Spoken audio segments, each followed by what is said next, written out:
It is Monday, and thank you for joining us or staying with us here on WCNC Plus. It's Live Impact News. I'm Nick Sturdivant. That's Jeb Goldman laboring with me on Labor Day. How are you doing, man? It's good. Happy Labor Day, everybody. I kept confusing today with another day. I don't know. It just doesn't feel like a Monday. No. For me, I know you guys out there, it doesn't feel like Monday if you're off work, but it just didn't feel like Monday. Yeah, well, it feels, and I mean, correct me if I'm wrong, it feels kind of Sunday-esque. Yeah. You know, we had college football yesterday. We have college football tonight. UNC. Yep. UNC Tar Heels taking on the TCU Horned Frogs. You sounded so enthused saying that. So that should be interesting. No, it does not feel like a Monday at all. Yeah, like a Sunday 2.0. Yeah, it really does feel like a second Sunday. Oh man, yeah. Well, hey, we're here. We have a lot going on. It's Labor Day, but that does not stop the news. We want to send it now to. Let's go to Chicago real quick. I know we have an update from one of our reporters coming up soon, but this is a live look at Chicago. I believe so. We heard from Mayor Johnson there in Chicago. This is a Labor Day protest. I believe that's Pastor Jamal Bryant out of Atlanta speaking. But let's listen in for a little bit. Everybody can work one job and live in dignity, raise their family. Make America great. You cannot make America great without unions. It is because of unions that there are no children who are working underage. It is because of unions that you are able to have health benefits. It is because of unions that you have vacation time. It is because of unions that you're able to take sick leave. It is because of unions that you are able to have vacation. This is an American salute to all of you who work in labor. Would you cheer for the people who work around you?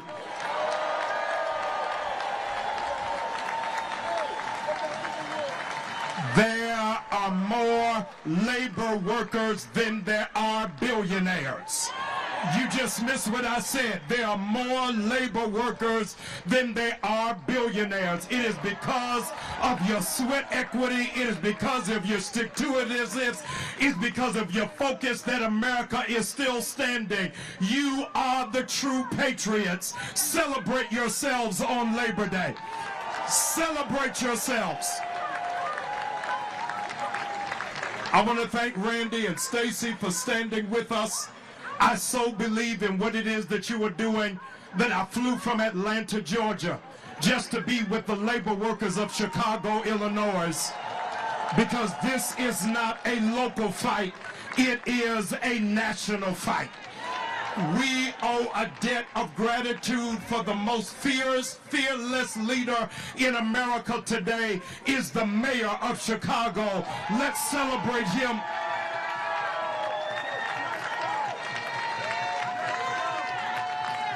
There is a grave inequity.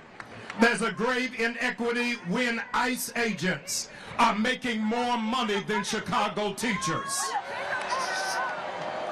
Something is wrong. Our teachers who are in fact instructing our young people, teaching our young people and educating our young people out of their own pockets have to decorate their classrooms, have to teach their students overtime. And the mistake that this administration made is that they hired a wrestler to oversee education. A wrestler cannot confront labor union workers who are fighters. And those of you who are going to fight for Medicaid, make some noise. You're going to fight for Medicare, make some noise. You're going to fight for a livable wage, make some noise. You're going to fight for our children, make some noise. And so if you really want to change America and make America safe, don't send in the National Guard, send in teachers, because the teachers can make a difference and make an impact and can change the world. We are standing today against those who have betrayed our community like Target. Target thought that they could play in our face and take away diversity, equity, and inclusion. But when you look around outside today, this is a diverse group. This is a group of Latinos and blacks and Hispanics and Asians. All right, so you're watching Live Impact News on WCNC Plus. I'm Nick Sturdivant. That is Atlanta Pastor Jamal Bryant. He is there in Chicago. We heard from the mayor of Chicago. There is a Labor Day rally happening right now. He's speaking. Again, that is happening in Chicago as we speak. If that's still going on, we'll make sure to get back out there to it. But for now, we want to come back home. We want to talk about a story that is been a big story and has dominated sort of the headlines here. And it's surrounding, one, a tragic death on the light rail, and also, two, safety when it comes to using the light rail transportation here in Charlotte. We want to bring in WCNC Charlotte's Bria Smith, who is covering the story. So you're following up on the stabbing on the light rail. Irina Zareska, I just want to make sure I say her name right. Hopefully I didn't botch that. But 23-year-old woman who was fatally stabbed on the light rail. There was a visual last night that you covered, and you spoke to two advocates. And obviously the visual is to remember the young woman's life, but they also hit on a couple of things that they are concerned about, right? What are a couple of those things that they are, I guess, they're voicing and they're concerned about right now? Absolutely. So two major takeaways that I kind of took away from speaking with these advocates, T. Grace McDaniel and Brian Jenkins, was really that, number one, that they claim that the city and the judicial system has become soft on crime. DeCarlos Brown, who was charged with first-degree murder in Zareska's death, was released several times. And so they think that this is a large issue because requests have been made for a forensic evaluation.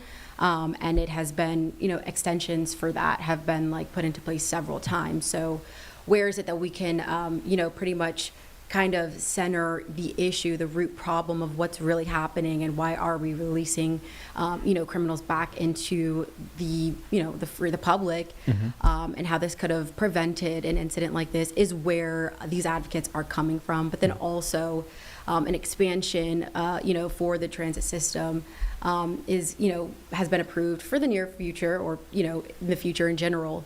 How is it that taxpayer dollars are going to fund this or support this when we can't keep safety, a top priority? So that's kind of what they were voicing yesterday at that vigil. And voters still, on the November ballot, correct me if I'm wrong, Jeb, they'll be able to vote on this, correct, Jeb? On the transportation here in Mecklenburg County? Yeah, they'll be able to vote on it in November. I just make sure. Okay. Sorry to put you on the spot, Jeb. Like that. Jeb is doing a couple of things. I always check with Jeb. He's very tapped in politics wise. So there's a meeting. Were you about to say? I was just saying the referendum will be there. Okay, November. So there is a meeting come Wednesday to talk about all of this that you just talked about surrounding safety and security. What are advocates hoping to, hear from city leaders? What do they hope to get out of this meeting? Yeah, I think their biggest message has been accountability. So they did applaud CMPD and the sheriff's office for their efforts in, getting these criminals and taking them, to that next step in them facing their consequences. But ultimately, if a release is going to happen, this is just going to continue to be an issue. This year alone, within the transportation and transit system, there have been 40 separate incidents involving, passengers using cats. And so I guess their ultimate goal is, we can take them to that next point, but ultimately we have to secure a solution to prevent incidents happening like Zarutska's and many others who have become victims to, these incidences in the transportation realm. Tragic story there for that young woman and her family, 23 years old. Before I let you go, Bria, where can folks, I know you're here on the stream, you're answering questions, laying out your story. What time can folks check out your story tonight? Yeah, so later on at 5 and 6, we'll have those two separate angles of the expansion and how that could be a potential problem, but then also really just hardening, the crime there. All right. And I heard an alarm, so I guess that's my time. It was my cue. Time. Bria Smith here in studio. Bria, thank you for your time. Awesome. Thank you. Appreciate it. All right. So let's go back. Do we want to go back to Chicago? Are they still? Okay. Okay, let's take a quick break. All right. So, let's take a quick break. We'll be back in just 2 minutes. Hang on here on WCNZ Plus. We are going somewhere. We'll be back in 2 minutes, but don't go. We'll be right back here on Live Impact News.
All right, welcome back here on Live Impact News on WCNC Plus. I'm Nick Sturdivant. It is a beautiful day outside, like the perfect weather day for Labor Day.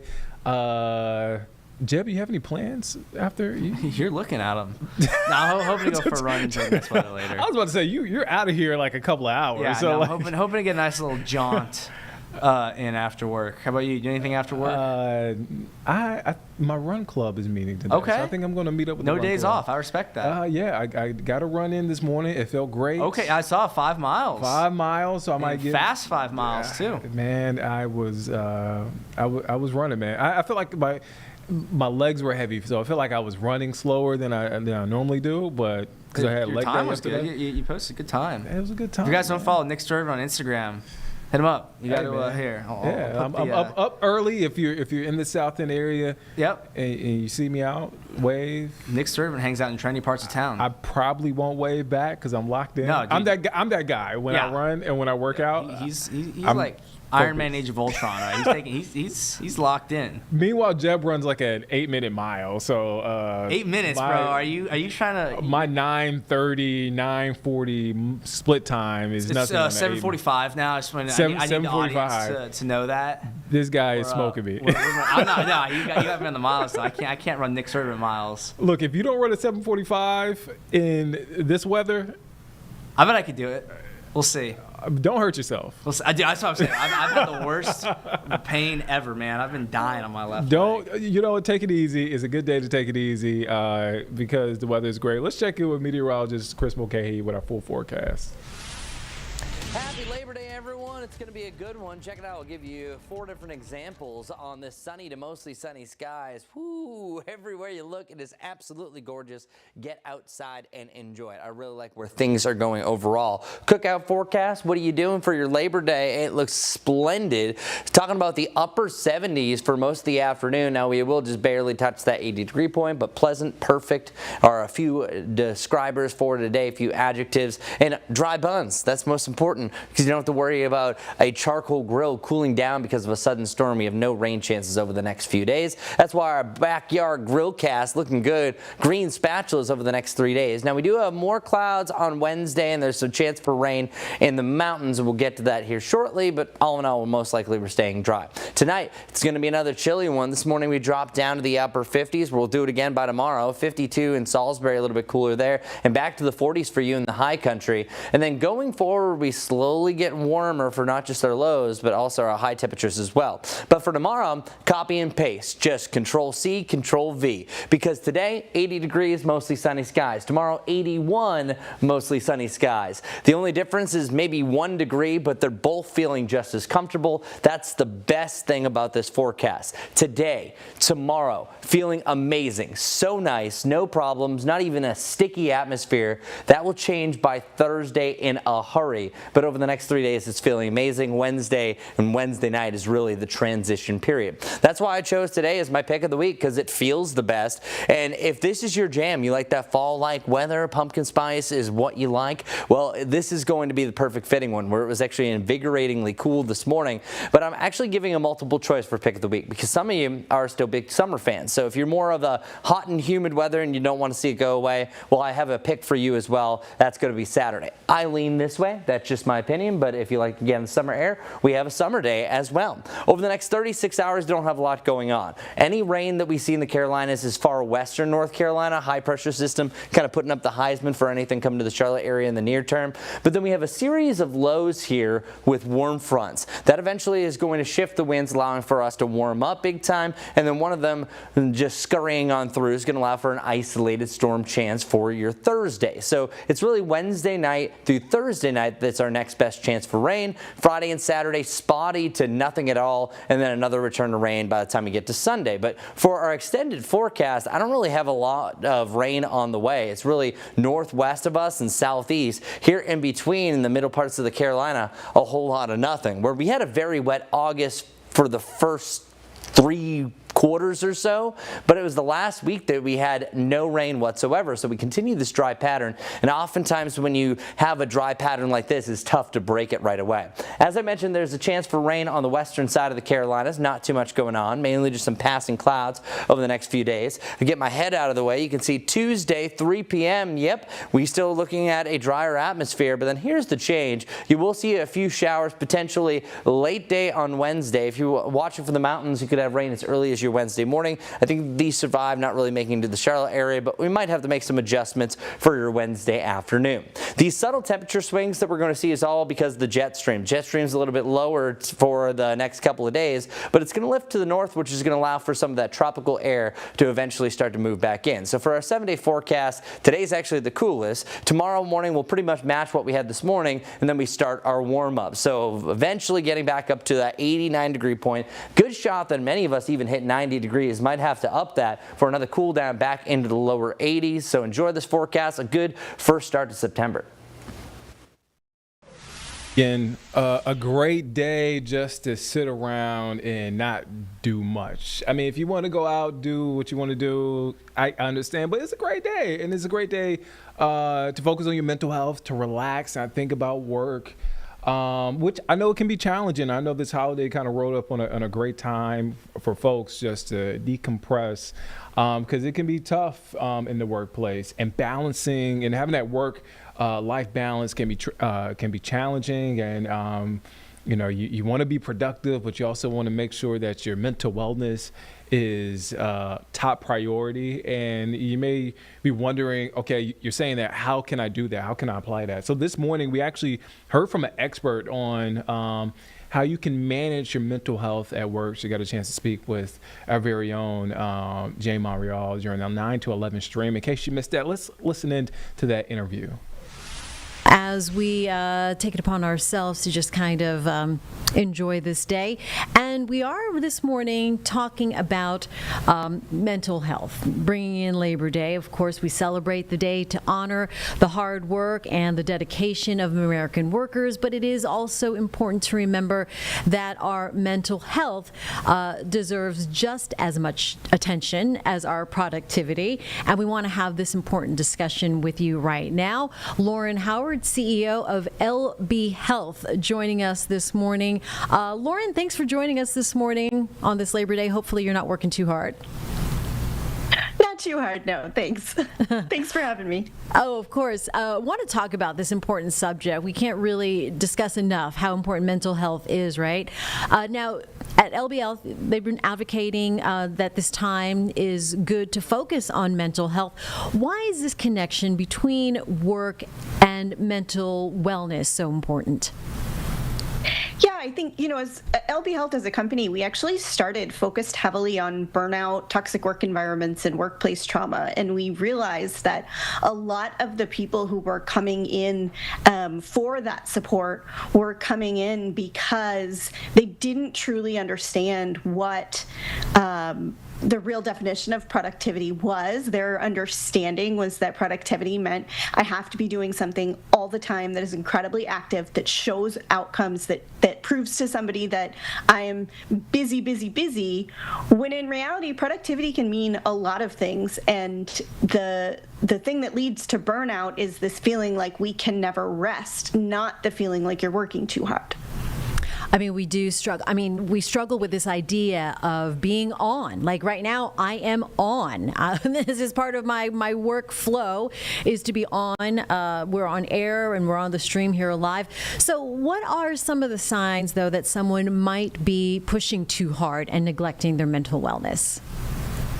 I think it's, we often see this thing we call the Sunday scaries, which means Sunday night before you go back to work on Monday morning, you're nervous, you're anxious, you dread it, you don't want to go back. That's a sign that maybe you're overdoing it, or maybe that work environment is not conducive to the rest and the time off that you need in order to get back to it at the full level.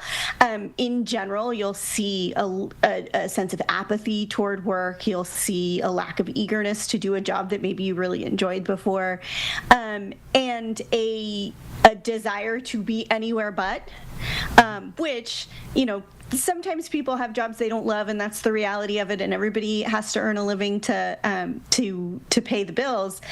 But that doesn't necessarily mean that you have to suffer through something that it makes you really unhappy. All right. So as people head back to work tomorrow, so today having those what do you call them? The Sunday sillies? Sunday scaries. Sunday scaries. Not silly. I don't want to demean it. But what advice do you have for maintaining then mental wellness the day approaching, the week of, especially in these high pressure work environments? I think there's this idea that we misunderstand what productivity is and what the outcomes of it need to be in order for them to be valuable. So I say this a lot, especially to people who use our services. We also work with a lot of neurodivergent people, autistic people, and people with ADHD who struggle with executive dysfunction, and they don't always understand what productivity really means because they think it means just be busy. Rest is an activity. Rest is productive time.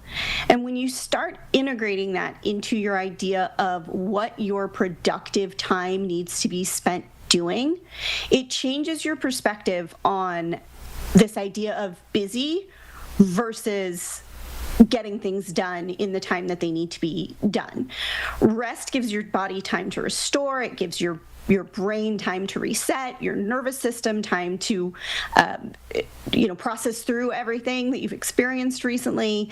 And it doesn't mean you're going to sleep. It can mean disconnecting. It can mean turning off the phone. It can mean doing something with your hands instead of active work with your brain all the time. That is productive time because it's vital to the operation of your body and your brain. And if you start integrating that into your perspective of what successful work and time are, it changes the perspective a whole lot. I love rest. I prioritize rest. I love to turn it all off when I leave here, as much as I love my job. But talk to me about Lauren, LB Health. You said this is what you guys do. Virtual mental health resources. How does your operation work, and how do people get involved?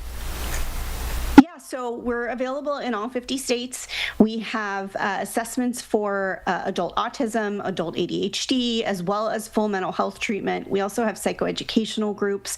So, sometimes people maybe don't have a diagnosis or aren't interested in getting a diagnosis, but would still like the support that maybe would come along with it. And we make that available as well.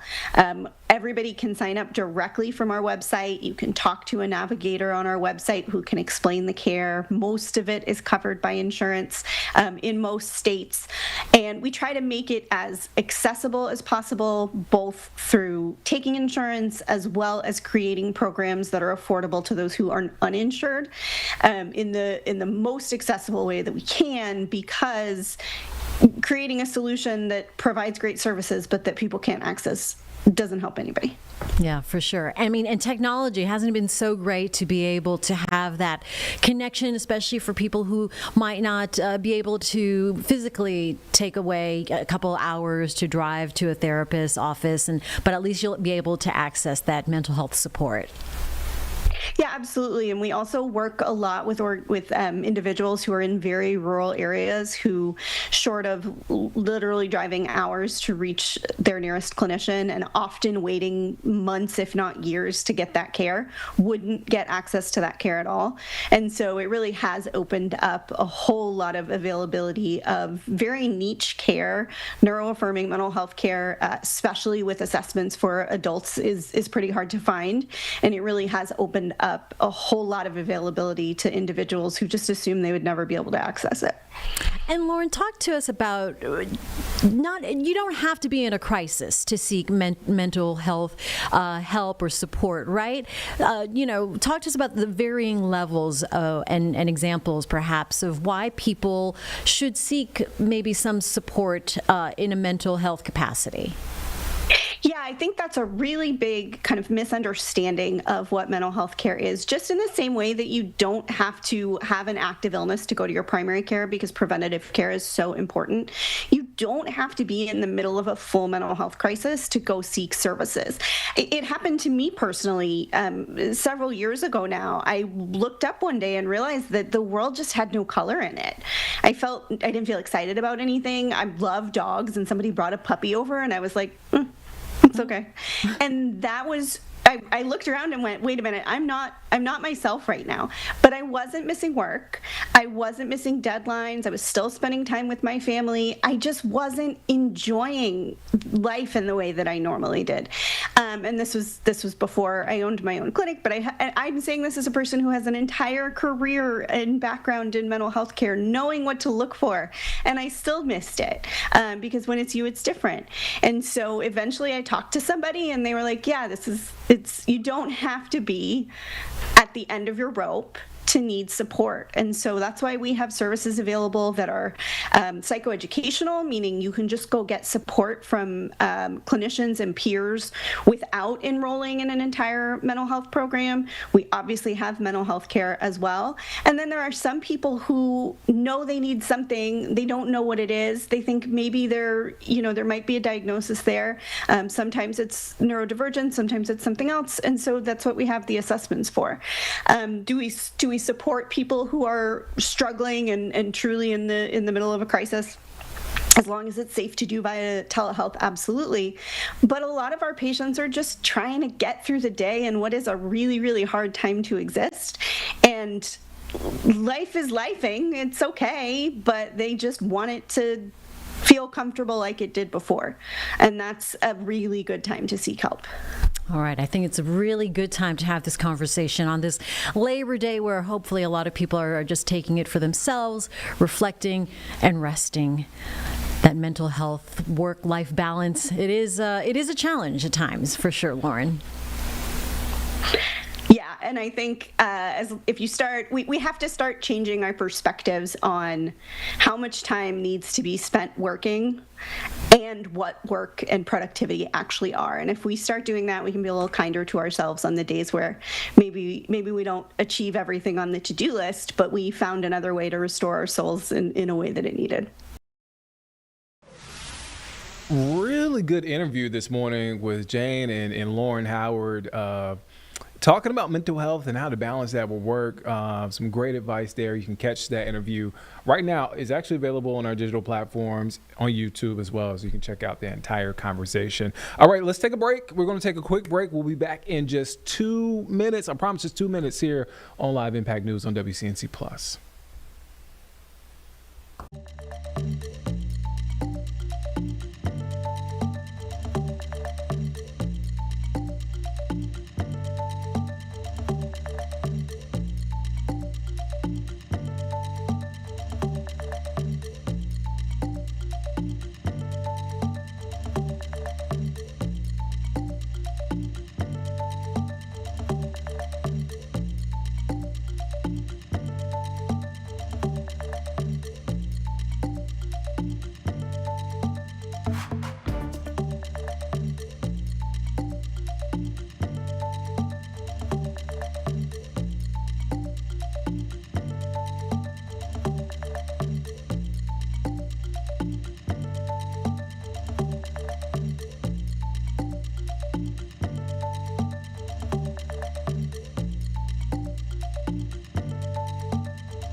All right, welcome back here on Live Impact News on WCNC Plus. I'm Nick Sturtevant, Jebs here in studio. All right, so it's Labor Day, so it means today, as you probably know, the annual Charlotte Labor Day Parade, that march happening in Uptown, featuring some notable guests and celebrating American workers.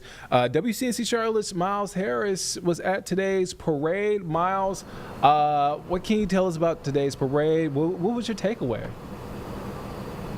Yeah, Nick, I can tell you, I mean, it was actually really interesting to see the amount of people and who was actually out and took part in today's parade. Now, the parade probably wrapped up, I want to say about an hour or so ago, but again, you mentioned some of the guests that were able to kind of take part in today's parade. We got to see, for example, Mayor Vi Lyles take part in today's parade. We also saw former city council member Braxton Winston also a part of this parade, though, as well. And obviously a good time to really celebrate today's holiday, with it being Labor Day, but also a chance to really look at more of the work and really appreciating the awareness that really laborers and unions have really put together and forth for not just Charlotte, but also for all of America, all for the workers as well. And so one of the things that we got a chance to do when we talked to Braxton Winston, for example, and one of the things that really stuck out with me is he mentioned, you know, when we talk about these unions and the work that they have put in for not just in the past, but also for our future as well, was, you know, without unions, without those people representing us in that situation, we wouldn't have things like paid time off. We wouldn't have vacations. We wouldn't have weekends. And so to be able to kind of look at that, resonate with that, but also notice that, like, hey, that's what Labor Day is all about, and also seeing that there is still more work and more efforts that need to be put in place here, and not just the Charlotte area, but also North Carolina, though, too, was really, really an awesome thing to really see and showcase here within the Uptown area today, Nick. So, Miles, there are similar rallies, demonstrations, parades happening across the country. We took a live shot out of Chicago earlier. What was the mood at this parade amongst, like, the community members? What was the mood like at the parade? I would say, honestly, Nick, a lot of unity and a lot of togetherness. We saw, whether it was unions, whether we saw there was organizations, whether it was city leaders, and it doesn't matter really what side you are, what you look like, a lot of diversity, though, as well, but really just a lot of togetherness and taking part in honoring and celebrating this Labor Day. So something that you really don't see every day, I would say, in the Charlotte area, but when you see something that's so traditional with this parade that's been going on for more than 20 years, seeing a lot of people come together, really, again, celebrating and honoring Labor Day, but also, again, appreciating and raising that awareness for the work that still needs to be done in this area, in this community, in this state, really, as a whole, was something that was really true and awesome to really see and showcase in obviously the popular Uptown area here again. But, you know, some of those organizations that we talked to, specifically those unions, they talked about obviously the work that unions have done when it comes to the past, when it comes to Labor Day, but again, mentioning that when it comes to unions in North Carolina as a whole, that the state really holds as one of the lowest. So there's still a lot of work that needs to be done as far as to changing and embracing those unions and adding more of that growth that we hope to see here in the near future, but also, again, noticing the importance of those unions on days like today and really in this climate and really where we are within Charlotte and North Carolina. But again, really, really awesome to see this many people really coming together today, Nick. And for those at home, if you missed the parade, we showed some video while Miles was sort of explaining what was happening of what that parade looked like. Miles, thank you for your time. You can see, again, you can see it right there on your screen, shots of today's parade this morning in Uptown Charlotte. You can catch Miles at 4 and 5 o'clock this afternoon with more on this story. Miles, thank you for your time, man. Thank you, Nick. I appreciate you, man. All right, so it's Labor Day. A lot of folks have off, but if you are in South Carolina, and I say this because even if you live in Charlotte, you don't live in South Carolina, we're right here by the border. So, and this affects you too. So South Carolina, or maybe you might be coming back. You might be making the trip south and you're driving back through South Carolina. But South Carolina's hands-free driving law went into effect today. Governor Henry McMaster signed the law back in May. The law targets distracted driving there in the state. Again, it's known as South Carolina Hands-Free Act, banning the use of mobile devices while operating vehicles on roads in South Carolina. WCNC Charlotte's Destiny Richards is covering the story for us today on day one of that law being enacted. Let's listen to what Destiny has to say. Starting today, drivers in South Carolina are no longer allowed to hold or support their phones behind the wheel. State leaders say this is aimed at cracking down on crashes caused by distracted driving across the state. If you're paying attention to what you're doing as a driver, which is mainly just focusing on driving the car, everything should go fine. Governor Henry McMaster signed the measure into law earlier this year, calling it a way to help save lives on the road. The South Carolina Hands-Free and Distracted Driving Act prohibits holding or supporting any mobile device while operating a vehicle. That means no texting, scrolling apps, sending emails, or watching videos or video calls while driving. In 2023 alone, distracted driving contributed to more than 9,000 crashes statewide, including over 2,000 in York County, according to the South Carolina Department of Public Safety. Captain Jim Grayson with Rock Hill Police says nothing is worth taking your focus off the road. In South Carolina, thousands of wrecks are attributed to distracted drivers. Whether or not it's on the phone, taking calls, watching videos. If they need to check a call, take a text, whatever, just stop the vehicle, pull over, whatever the case may be. It's just not worth it to risk the dangers of getting distracted while they're driving. Violations carry a fine of $100 for a first offense, and subsequent offenses within a 3-year period carry a $200 fine and the addition of 2 points to the driver's record. As of September 1st, there's a 180-day warning period, meaning officers will issue warnings through February 28, 2026 before ticketing begins. So the best thing to do is to set that GPS or your music before you drive and then put your phone down. Or you can literally go hands-free and mount your phone so that you don't get pulled over. In Rock Hill, I'm Destiny Richards, WCNC Charlotte. And again, that law in effect right now. Today is day one of the hands-free law in South Carolina. We'll have more from Destiny in our shows today. So I was trying to look to make sure I get you the right shows, correct shows that Destiny will be on. I know she'll be on at 4, but again, we have more information on our digital platforms right now on the hands-free law, just in case, so you can get familiar with it. All right, so let's take a break. We're going to be back in 2 minutes here on Live Impact News on WCNC Plus.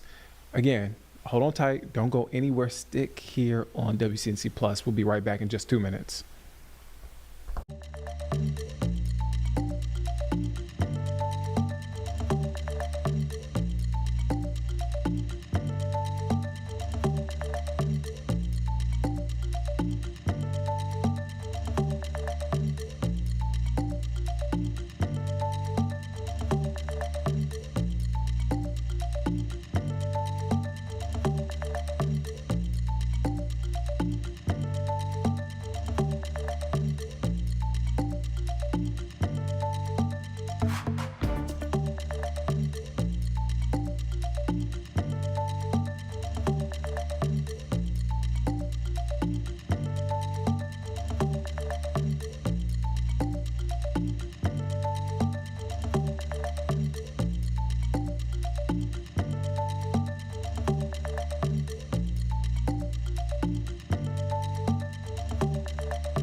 All right, welcome back here on Live Impact News on WCNC Plus. I'm Nick Sturtevant. We are chugging along on this Labor Day on Monday. All right, so we heard from Bria Smith earlier today on the calls for safety when it comes to transportation here in Charlotte, specifically in light of that fatal stabbing on the light rail in South End earlier this, or actually last month.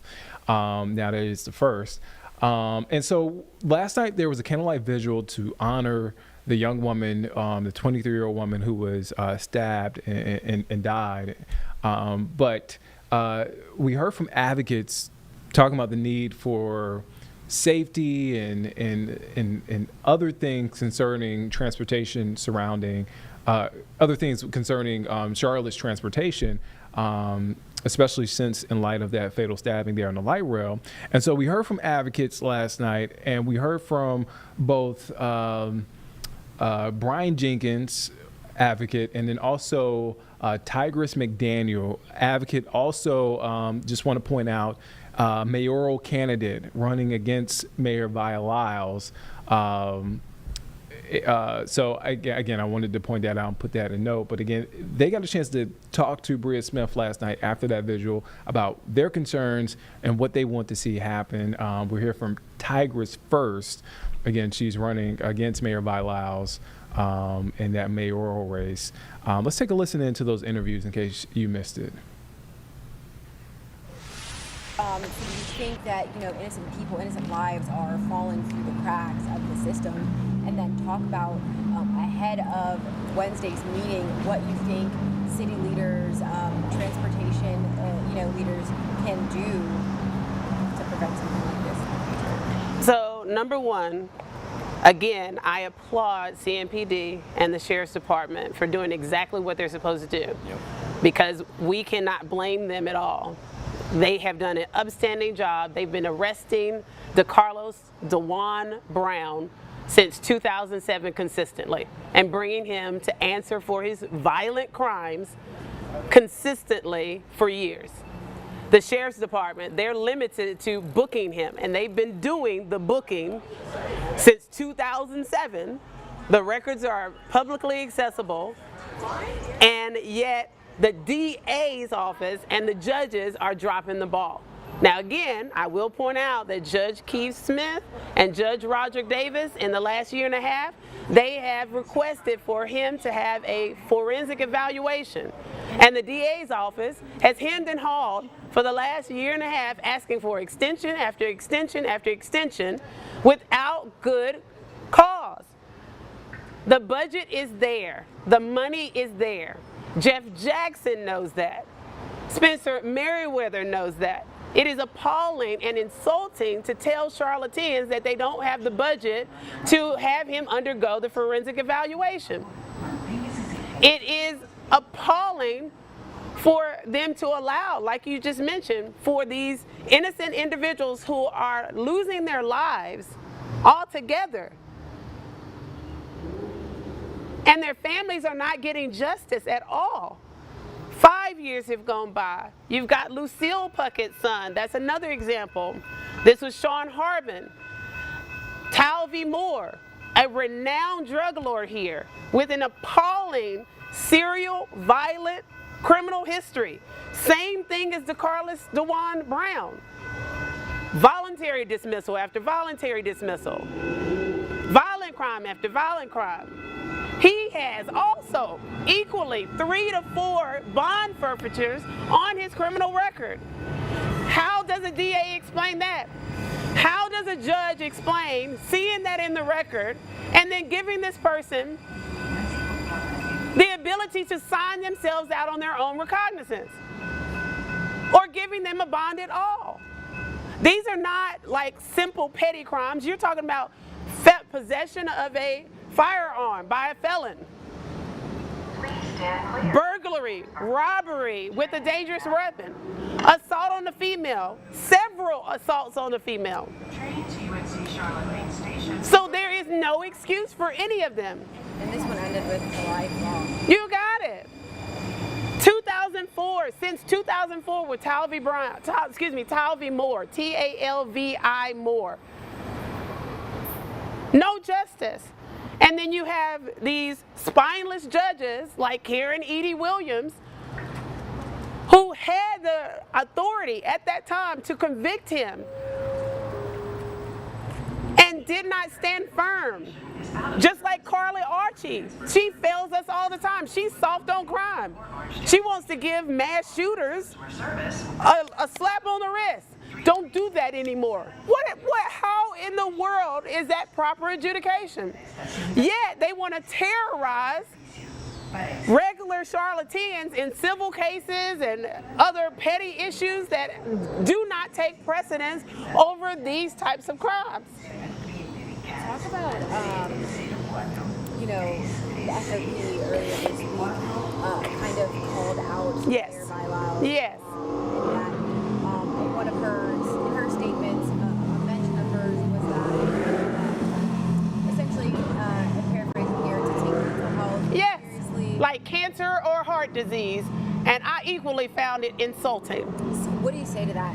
What is your response to her response? You got it. So I actually made a formal response 2 days ago, and I called it out for what it is, which is political apologetics.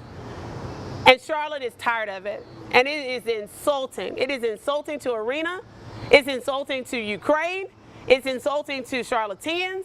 It's insulting to Lucille's son, Sean Harbin. It's insulting to Josina's husband, late husband, Lamar McNeil, my lifelong friend, to see individuals have to deal with things like this. It is insulting to Elder Lanji, who was killed doing missionary work, killed on Betty's Ford by a drunk driver. They caught him, CMPD, brought him to justice, and there still hasn't been justice by the DA's office, by the judicial district. We have a problem with our judicial district. Point blank, period. And the incumbent mayor is grossly incompetent. She is unfit for this job. All she is worried about is FaceTime. And all she's talked about in this election cycle is making history if she is elected for another 2 years. She's just worried about making history to be the longest running mayor. And nobody wants her still in office. What is, lastly, your message to Zarutska's family? She obviously came here to seek freedom, to seek peace, to seek a better life. Unfortunately, all for it to end. Only 2 years removed from me. I just moved to this area for an upgrade in life, right? So in a lot of ways, I kind of share her goals, her aspirations there. But what is the message you say to her family who can't be here today to do this? You got it. So I reached out to the family, and I also reached out to Tatiana. We tried, and I don't blame them for not wanting to be, out and about right now. How do you make sense of it? Now, I'm of Haitian descent, so I understand the process of immigration. I understand looking for a better life. And for them, the world has wrapped their proverbial arms around Ukrainians, because what is going on is absolutely barbaric. In a war-torn country, she's thinking, okay, I escaped. Can you imagine the joy she felt arriving in America and thinking, okay, I've got my freedom. I can get on this train and go about my business freely. And then her life is taken. It is disgustingly sad. I had to just take a moment, because it is just, like you said, you're close to her age. Well, I'll be 49 in December, and I remember how bright-eyed and bushy-tailed I was at 23. And I can only imagine, again, how excited she was, knowing, okay, I made it out. Can you imagine the plans that she had set ahead of herself? Some will never know. And it's so unfair to her and her family. And it really is a bigger picture type of thing here, because what are we doing? What are we telling each other? That we have no standards? And my dad taught me that standards only offend those who have none. Where is the standard for holding holding a murderer accountable immediately, holding someone that has an appalling serial violent crime or criminal history accountable immediately. Constitutionally, he should have been in those trials, and those trials, he should have been found guilty. There was evidence sufficient to find him guilty. There's no explanation by the DA's office for these voluntary dismissals. One thing has absolutely nothing to do with the other. Mental health is not a defense for every crime.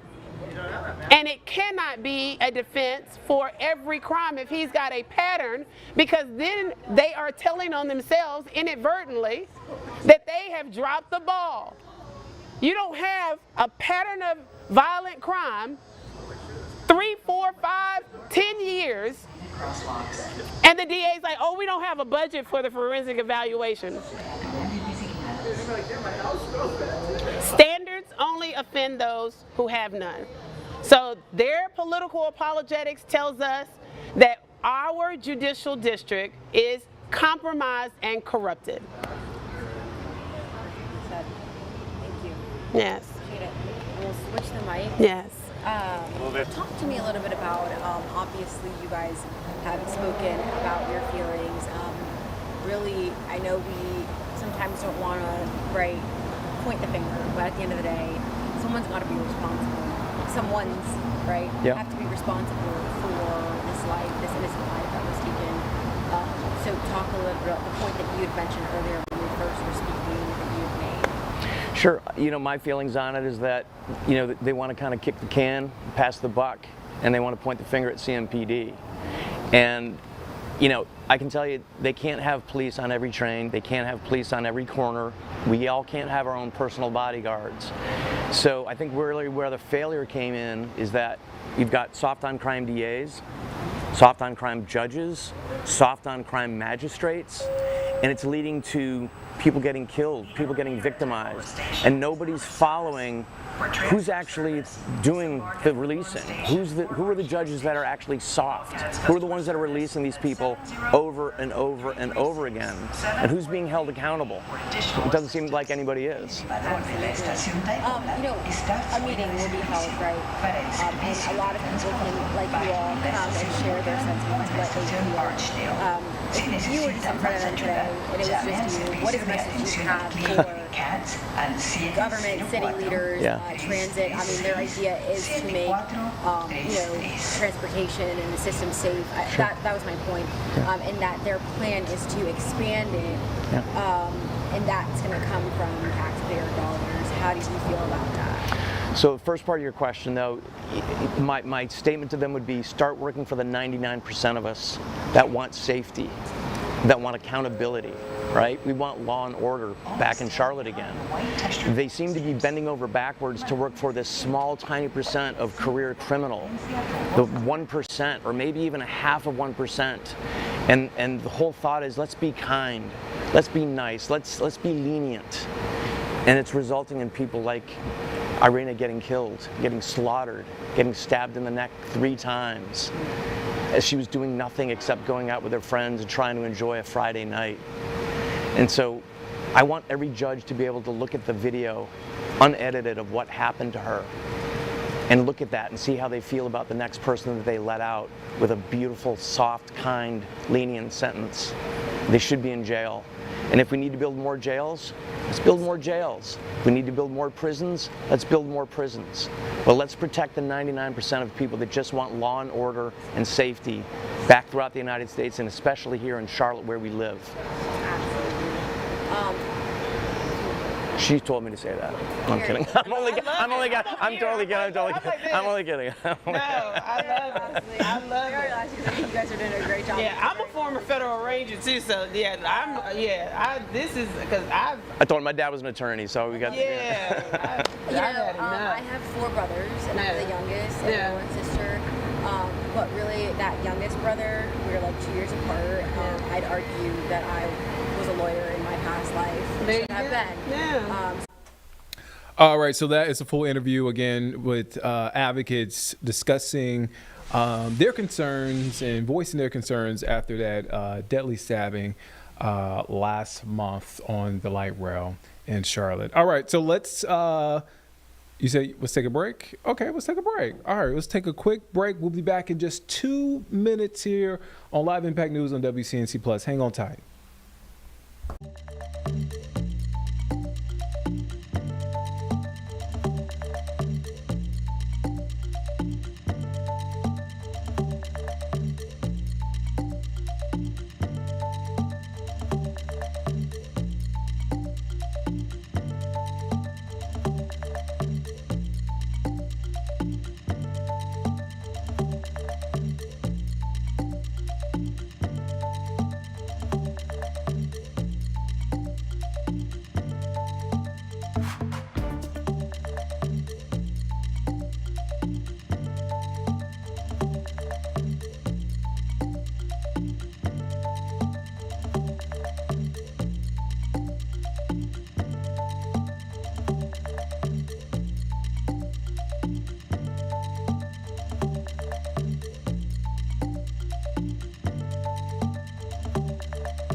All right, welcome back here on Live Impact News on WCNT Plus. I'm Nick Sturdivant. Jeb is here. It is Monday, and it is a beautiful day outside. Like really, really great weather. I got a chance to pop outside just for a little bit before the stream. Great. It's okay if you just want to chill in the crib, not do much. But if you do go outside, you won't be disappointed at all. Let's check in with meteorologist Chris Mulcahy with a look at our full forecast. Happy Labor Day, everyone. It's going to be a good one. Check it out. I'll give you 4 different examples on this sunny to mostly sunny skies. Whoo, everywhere you look, it is absolutely gorgeous. Get outside and enjoy it. I really like where things are going overall. Cookout forecast, what are you doing for your Labor Day? It looks splendid. Talking about the upper 70s for most of the afternoon. Now, we will just barely touch that 80-degree point, but pleasant, perfect are a few describers for today, a few adjectives, and dry buns. That's most important, because you don't have to worry about a charcoal grill cooling down because of a sudden storm. We have no rain chances over the next few days. That's why our backyard grill cast looking good. Green spatulas over the next 3 days. Now, we do have more clouds on Wednesday, and there's some chance for rain in the mountains. We'll get to that here shortly, but all in all, most likely we're staying dry. Tonight, it's going to be another chilly one. This morning, we dropped down to the upper 50s. We'll do it again by tomorrow. 52 in Salisbury, a little bit cooler there, and back to the 40s for you in the high country. And then going forward, we slowly get warmer for not just our lows, but also our high temperatures as well. But for tomorrow, copy and paste. Just Control-C, Control-V. Because today, 80 degrees, mostly sunny skies. Tomorrow, 81, mostly sunny skies. The only difference is maybe 1 degree, but they're both feeling just as comfortable. That's the best thing about this forecast. Today, tomorrow, feeling amazing. So nice, no problems, not even a sticky atmosphere. That will change by Thursday in a hurry. But over the next 3 days, it's feeling amazing. Wednesday and Wednesday night is really the transition period. That's why I chose today as my pick of the week, because it feels the best. And if this is your jam, you like that fall-like weather, pumpkin spice is what you like, well, this is going to be the perfect fitting one, where it was actually invigoratingly cool this morning.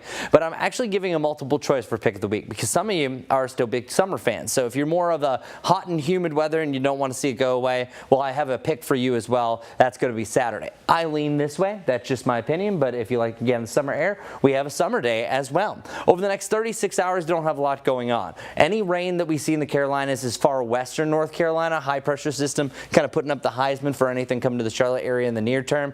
But then we have a series of lows here with warm fronts. That eventually is going to shift the winds, allowing for us to warm up big time, and then one of them just scurrying on through is going to allow for an isolated storm chance for your Thursday. So it's really Wednesday night through Thursday night that's our next best chance for rain. Friday and Saturday, spotty to nothing at all, and then another return to rain by the time we get to Sunday. But for our extended forecast, I don't really have a lot of rain on the way. It's really northwest of us and southeast. Here in between, in the middle parts of the Carolina, a whole lot of nothing. Where we had a very wet August for the first 3 quarters or so, but it was the last week that we had no rain whatsoever. So we continue this dry pattern, and oftentimes when you have a dry pattern like this, it's tough to break it right away.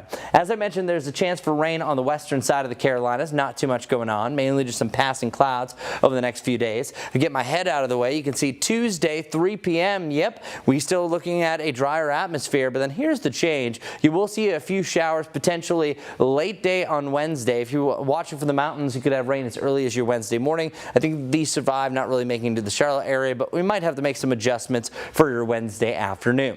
These subtle temperature swings that we're going to see is all because of the jet stream. Jet stream's a little bit lower for the next couple of days, but it's going to lift to the north, which is going to allow for some of that tropical air to eventually start to move back in. So for our 7-day forecast, today's actually the coolest. Tomorrow morning will pretty much match what we had this morning, and then we start our warm-up. So eventually getting back up to that 89-degree point. Good shot that many of us even hit 90 degrees. Might have to up that for another cool down back into the lower 80s. So enjoy this forecast. A good first start to September.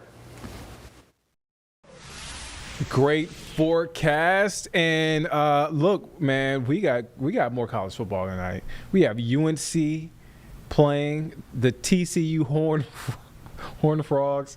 Shout out to UNC. We had some great college action. But here's what I'm excited about. I'm excited about the Carolina Panthers.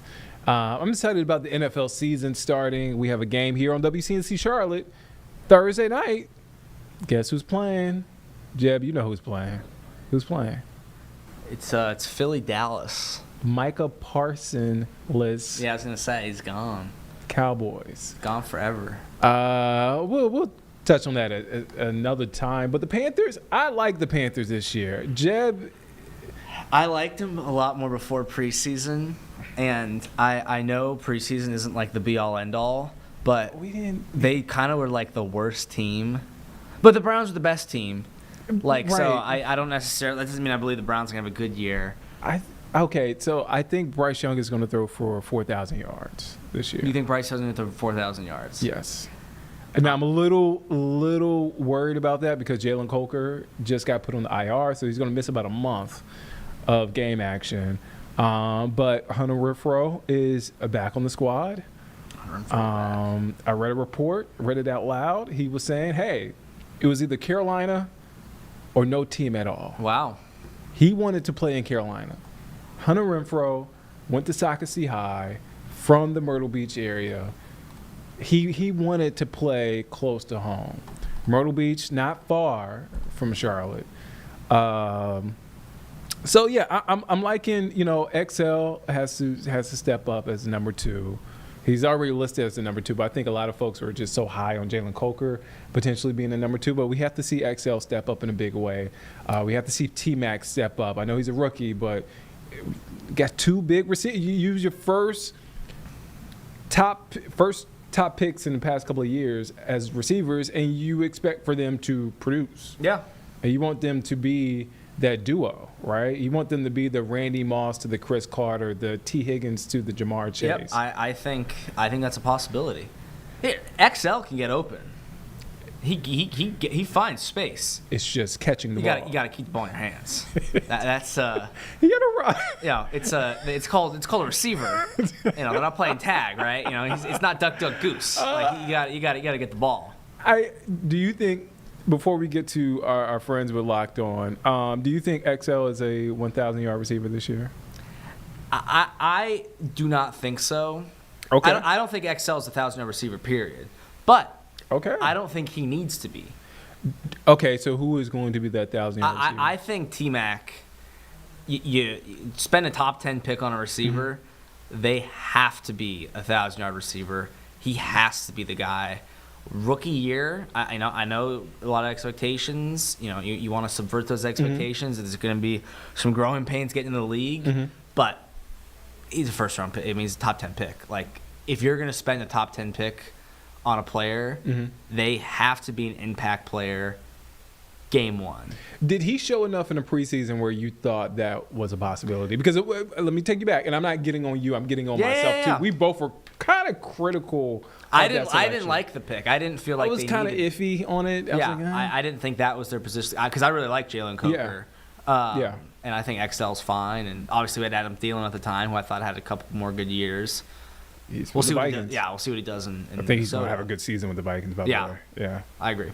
I think T-Mac will 1,200 yards, XL 800, and I think if Jalen Coker comes back, I think he's a 700-yard receiver.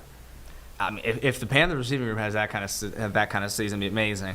I would say my prediction. I think T-Mac goes for just over 900 yards, which should still be good. Like, I think it's not bad. It's solid. I think XL goes for what did he get last year? Let's see. I would say, and I say 1,200 because Kelvin Benjamin got 1,000 yards, and I think T-Mac is a better receiver than Kelvin Benjamin was his first year. Yeah, I agree. XL got about 500 yards last year. Okay, so I think 700 is realistic. Yeah, realistic. Number two, I don't know. Again, I don't know how that math sort of pans. I think I forgot about Jatavion Sanders, JT Sanders. I don't think they're gonna have a whole lot of tight end play. Like that's just. You don't think he's gonna? I think it's gonna be a red zone threat. Like I think they're gonna get there and they're gonna want to get. He's a very athletic dude. No, I'm not saying he's bad. Yeah. I just I think for him to get a piece of that pie. A chunk of the targets, he'll need to make the biggest step of anybody that's catching the ball. He would need to take the biggest leap. I think he's my sleeper. With Jalen Coker out of the lineup for a month, I think a guy he could like take a lot of those targets. I agree. I think if he could step up and be a 600, 700 yard receiving threat for the Panthers. Yeah, if he could get that, because he's a good blocker. Like he draws a lot of Tommy Tremble is your blocker. Yeah, essentially. Exactly. Yeah. I think the two that double tight end kind of set would actually do pretty well. One more question before we again. I promise we want to get to our guys with Locked On Julian Council. People want to see, man. We're analysts. We know what we're talking about. We know. I want to get your thoughts on Chuba and Rico Dowdle, like the expectations for the running game. I actually, I'm glad you asked that because I have two things. Okay. I think Chuba Hubbard will become an elite running back.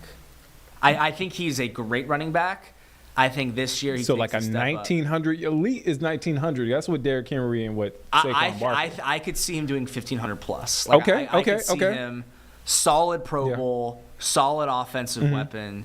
If he can stay healthy and the line can stay healthy, I think he can do great. That said, I think Rico Dowdle will be a feature back at best. I don't think he touches 1,000 yards. I don't think Rico Dowdle is a 1,000-yard rusher. Even he got 1,000 yards last year. Everybody's like, "Oh, we got that." Yeah. He did get 1,000 yards. Yeah. I think it's a fluke season. Like I think that was absolutely bizarre. I think he's going to be more effective in a passing game. Yeah. I think especially when Bryce Young's looking for an option. I totally agree. Yeah. So I think he'll be a dual threat. I think he could get 500-600 yards on each side, so running and receiving. We didn't see much of them in the preseason. We didn't see a lot of. And they're established players. Yeah. We should. I kind of wanted to see that 1-2 punch for at least a couple of drives. Right. But we'll have to wait till week one. We saw a lot of Etienne, the rookie, so it's kind of like. And he might be good too. I mean, I'll always have some resentment towards him because. He was going to transfer to Mizzou, and then made a last-second pivot to Georgia. He made I guess a good he wanted decision. to win some national championships. I mean, what a loser! I mean, he made a good decision. So. he might have been good. Might have been a good. He plays his big brother, who's in Jacksonville. So his big brother's in Jacksonville, so that should be a good storyline. So let's check in with Julian Council. I talked about it. Julian Council checking in on everything Panthers on Locked On Sports, Locked On Panthers. Let's take a listen in to what Julian Council has to say. Welcome into another edition of the Locked On Panthers podcast, the part of the Locked On Podcast Network. I'm your host, as always, Julian Council, talking Carolina Panthers with you every Monday, Tuesday, Wednesday, Thursday, and yes, of course, Friday, your team every day. That's our motto here on the Locked On Podcast Network. Thanks for watching our show right here on YouTube and listening wherever you listen to your favorite podcast. Be sure to follow me, Julian Council, over on Twitter and Blue Sky at Julian Council, because it's back this Wednesday, the weekly Wednesday mailbag, which means I'm going to be answering your weekly Wednesday mailbag questions every single Wednesday throughout the entirety of the regular season. All you got to do is either at me or DM me over on Twitter at Julian Council, or hit me up over on Blue Sky, also at Julian Council, to get your questions in for this week's edition of the weekly Wednesday mailbag here on Locked On Panthers. Today's episode, Locked On Panthers, brought to you by Game Time. Download the Game Time app, create an account, and use code Locked On NFL for $20 off your first purchase. Week 1 is finally here. We have made it to real football being played, games that matter happening on Sunday, 1 o'clock p.m. Eastern time down in Jacksonville. The 2025 iteration of your Carolina Panthers head down to face off against the Jacksonville Jaguars. Got to talk about some week 1 storylines later here on the show. But let's start off by talking about the news of the weekend that happened on Saturday. We have some good news, but we also have some bad news as it pertains to the Panthers heading into week 1. The good news, we'll start there first, of course. Hunter Renfrow. You guys asked about him after he was cut last week and after Adam Thielen was traded. Was he going to be coming back as a Carolina Panther? I looked at the situation and I wondered, does it really make sense for Carolina, and where does he fit in? Well, he's back, y'all. He is back in a Panthers uniform after agreeing to a deal with Carolina on Saturday. But the bad news is the corresponding move, because if you have someone signed to the active roster, you have to release someone from the active roster or place them on a certain list. And that has happened with Jalen Coker, another wide receiver, the second year at a Holy Cross. He is headed to IR due to a quad injury. So again, we get back to last Thursday, was at the press conference with Panthers general manager and president of football operations, Dan Morgan, telling us that the evening before on Wednesday, he was texting Hunter Renfrow, telling him how they wanted him back in Carolina. But the one thing that Dave Canales and Dan Morgan weren't willing to tell us was, in what capacity did you want him back as a Panther? Did you want him on the active roster? Did you want him on the practice squad? Then maybe bring him along later on, because certainly Dave Canales had expressed the day before on Wednesday that he saw some peaks and some valleys from Hunter and wanted some consistency. And if that's the case, that's a lot of come back on the practice squad, perform there, and then we'll put you on the active roster kind of talk that you're getting from your head coach. But Dan had let it be known to Hunter Renfrow and to you and the rest of the league that Carolina wanted Hunter back here in Panthers uniform this season. Later that day, we saw some reporting from the NFL Network's Tom Pelissero that Renfrow had interest elsewhere outside of Carolina and that he was looking at some of his other options, and that was likely delaying a potential return to Carolina. But as we see now, he is set to return, but he's set to return in large part because Jalen Coker is headed to IR with the quad injury. And I asked this multiple times last week when talking to y'all after roster cuts, where when you look at it, you got Adam Thielen, Tedero McMillan, Xavier Legette. Those were going to be the top 3 guys. Those guys are not going to have to play special teams. And we did understand that they were still working on a deal potentially to send Adam back home to Minnesota. But when you got to roster cut down day on Tuesday at 4 p.m., those were the top 3 receivers. And then after that, Jalen Coker had proven himself as the number 4 guy because of his play in the preseason, during training camp, especially when Renfrow was out, and his ability to now add on special teams. So he was the 4th guy. After that, if you're going to be 5, 6, or 7, you have to play special teams. Bryson Tremaine, he did that. David Moore, he does that. Jimmy Horn Jr. was brought here literally to do that as a returner. So when I looked at it, you're not going to have 8 guys, and your 5th guy, your 6th guy, or your 7th guy can't be someone who's not going to play special teams. And while Hunter was out there during All right, so that is Julian Council from our friends there at Locked On Panthers. We're going to take a pin. We're going to put a pin in that conversation. We want to turn now to some breaking news over here on 77. This is a look at 77. We got reports of 2 lanes closed. I was telling Jay, it looks like all the lanes are closed except for that toll lane, those toll lanes right there. So there is a crash that has happened, closing those lanes. And so this is a part of 77 headed towards 85 if you're going to get off, head towards Greensboro, 85 north. So you see those lanes are blocked. You see the first responders there on your screen. Those cars are going over into the toll lanes and then coming back out to the to 77 in order to, looks like, to get back on or to get on 85 or continue on 77. So again, you see that backup, a huge backup. Specifically, this is mile marker 11.4 near I-277. This is the I-77 northbound near exit 11. So think Brookshire Freeway. So you see all that red on the map. That is the backup that this accident you see right there below on the bottom of your screen is causing. Again, this is a popular way to go, say, for example, if you're coming from uptown, or if you're coming from South End, or if you're coming from South Carolina and you're trying to get to University or Camp North End or anywhere north in Charlotte. Or if you're headed in direction, if you're trying to head down 77, head towards, for instance, like Mooresville. That is the direction that you're headed, and this is what you will see if you're headed there. Or if you're at home and you're planning to go this direction, you might want to take a different route.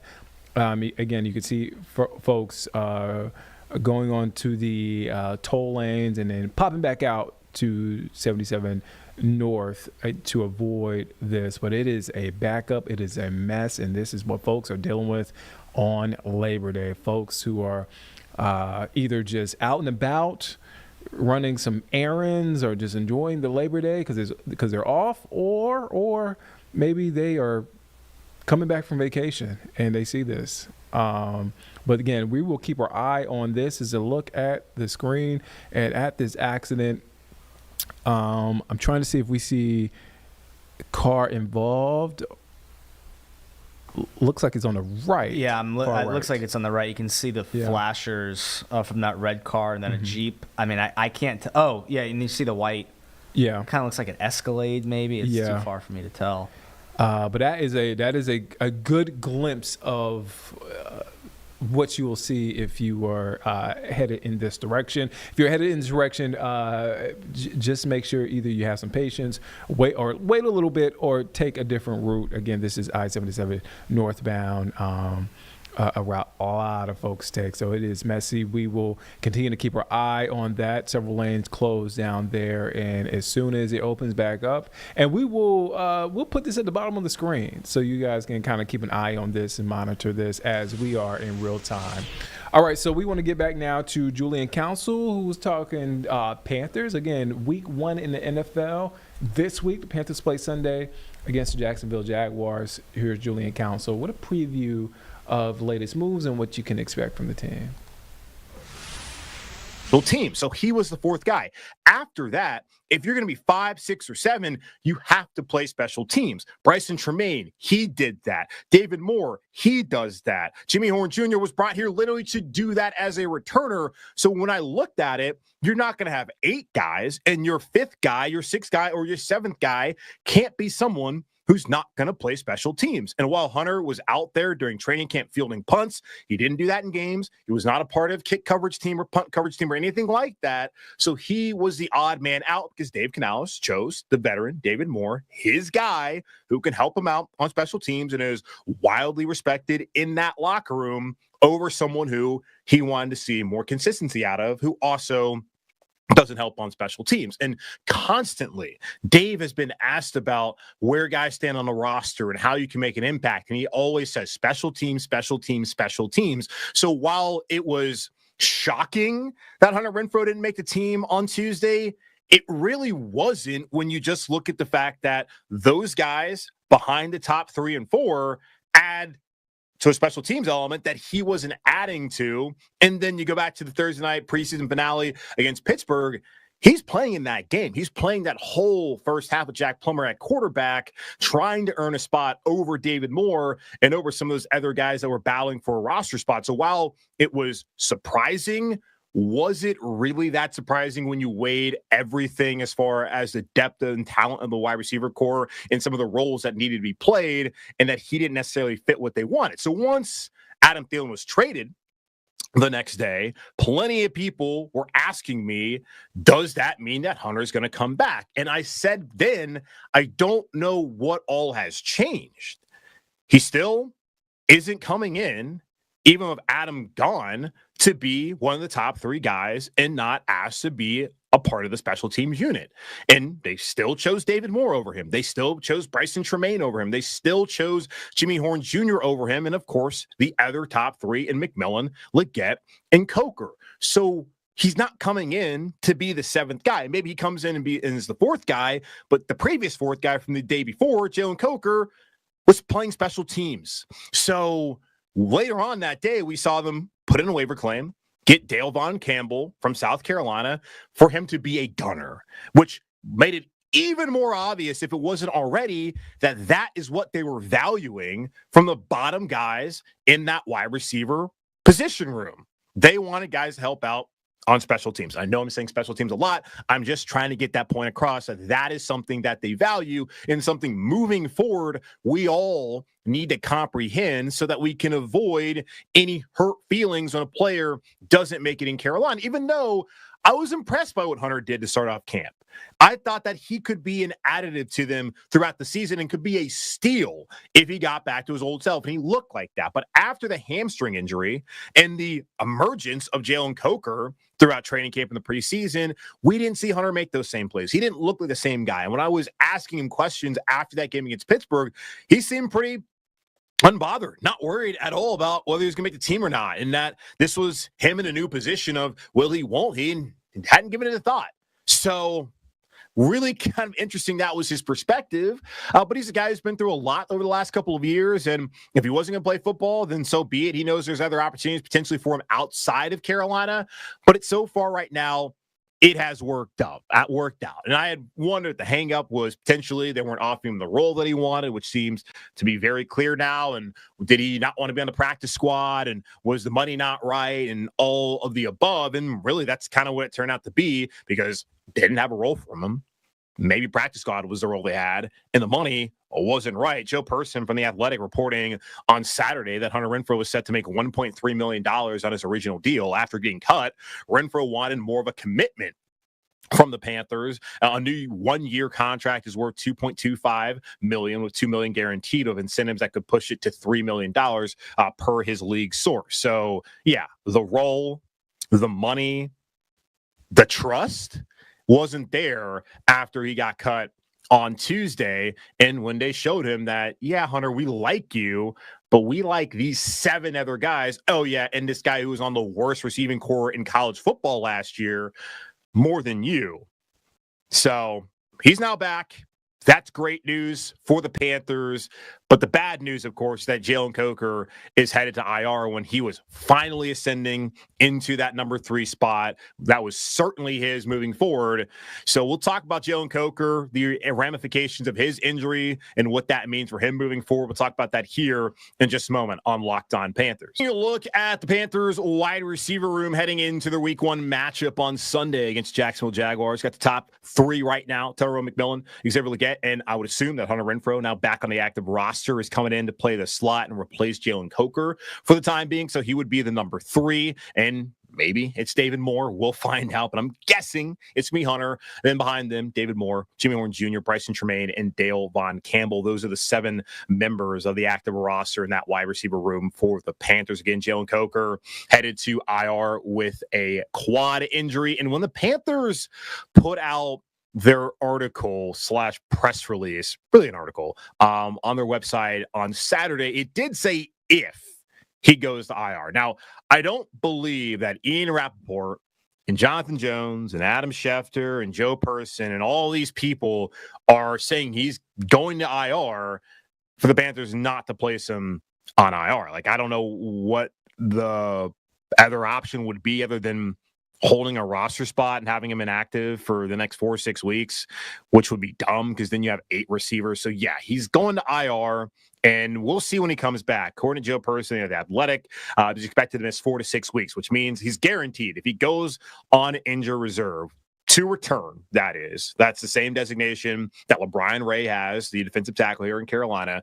He's going to miss at Jacksonville on Sunday, at Arizona next week, the home opener against Atlanta, and then up in New England. He's guaranteed to miss those 4 games if he is placed on IR with a designation to return.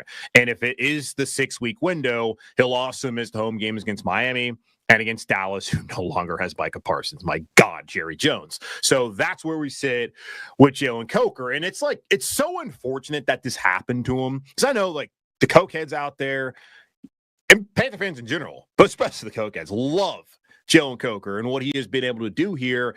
And it started from the very beginning to where he was somebody that was hyped up a little bit by some people. I think Steve Smith, some really positive things about him during the pre-draft process. He did not get drafted.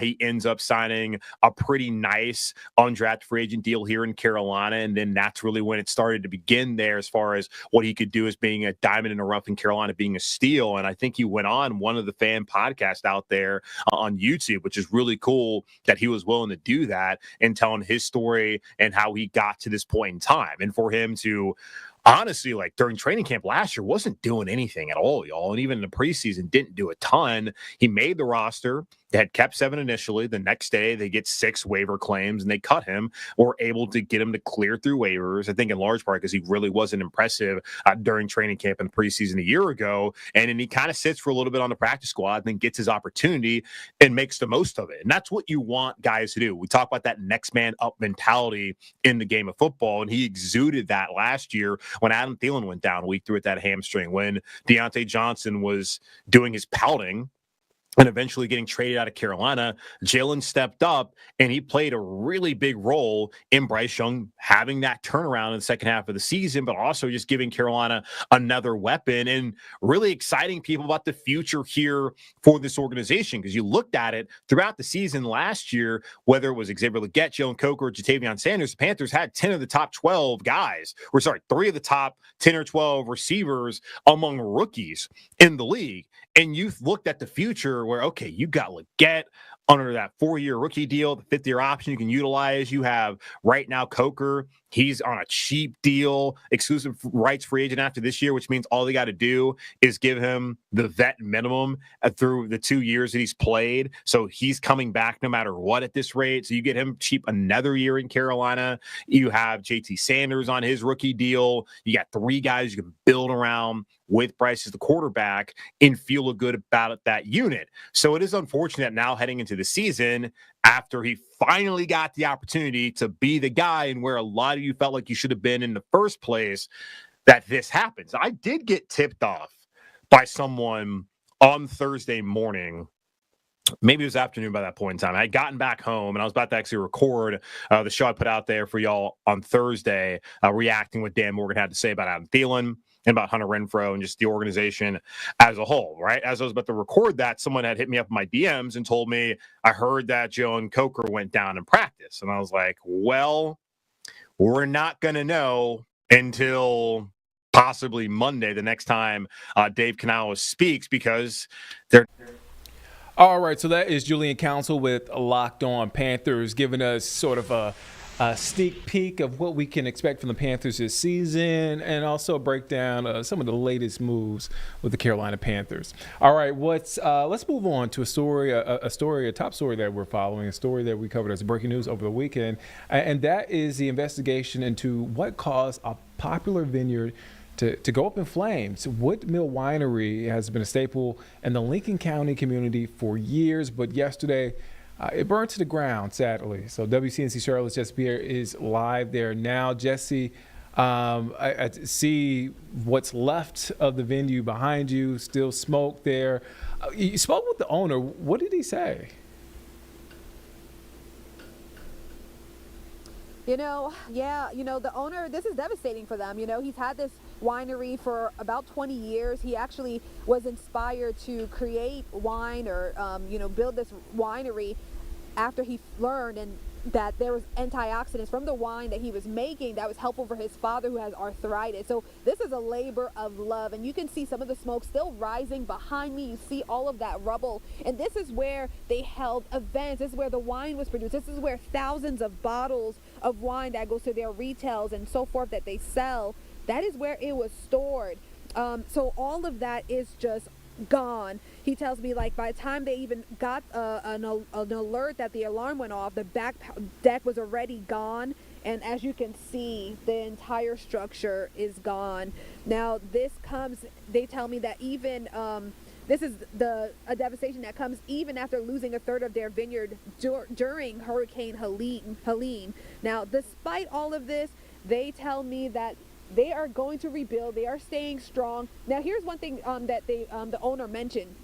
If you look in that corner, you see that cross is still there. It did get some burning, but that was kind of one of the things that stands out to them as they lean onto faith. The American flag that they have here also not burned or anything like that in this fire. So this is something they've been definitely pointing out to say the cross is here, the flag is here. They're going to rebuild. They're going to be stronger. They will be back. Now, folks have been asking, how can they support this business? Well, in the back area, that is their music facility. They still plan to have a concert set up on September 13. They still plan to have another event later this month. So that facility is still open and operational. Of course, today everything's closed because of Labor Day and of course because of the fire, but they still plan to hold those events.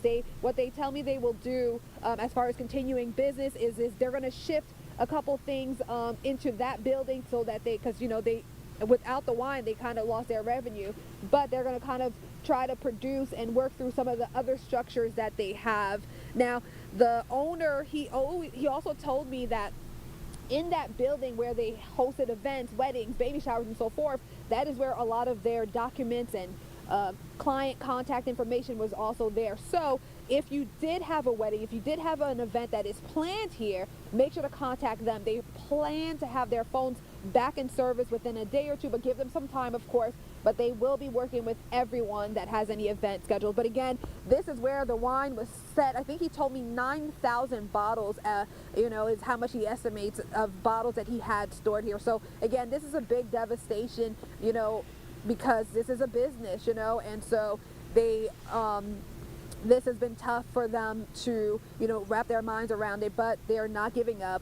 And at the end of the day, they're also very grateful for all of the support that they've gotten from people and all of this love that they've gotten from people, and they are just continuing to stay strong. Nick? Yeah, a lot to wrap your arms around, but again, they have that music venue. They're looking for support. And like the owner said, Jesse, they will rebuild. Jesse, thank you for your time. You can catch Jesse's story at 4, 5, and 6 o'clock this evening. Again, Jesse, thank you for your time. Thank you. All right, so again, that story, you can catch Jesse's story at 4, 5, and 6. Again, you saw the smoke and you saw the rubble behind Jesse, and that's just a firsthand look at what they're dealing with there in Lincoln County, the Woodmill Winery. All right, so let's step away for just 2 minutes. We're going to take a quick break. Again, just 2 minutes here on WCNC Plus. We'll be right back on Live Impact News.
All right, welcome back here on Live Impact News on WCNC Plus. I'm Nick Sturdivant. We are past the top of the hour, 7 minutes past the top of the hour.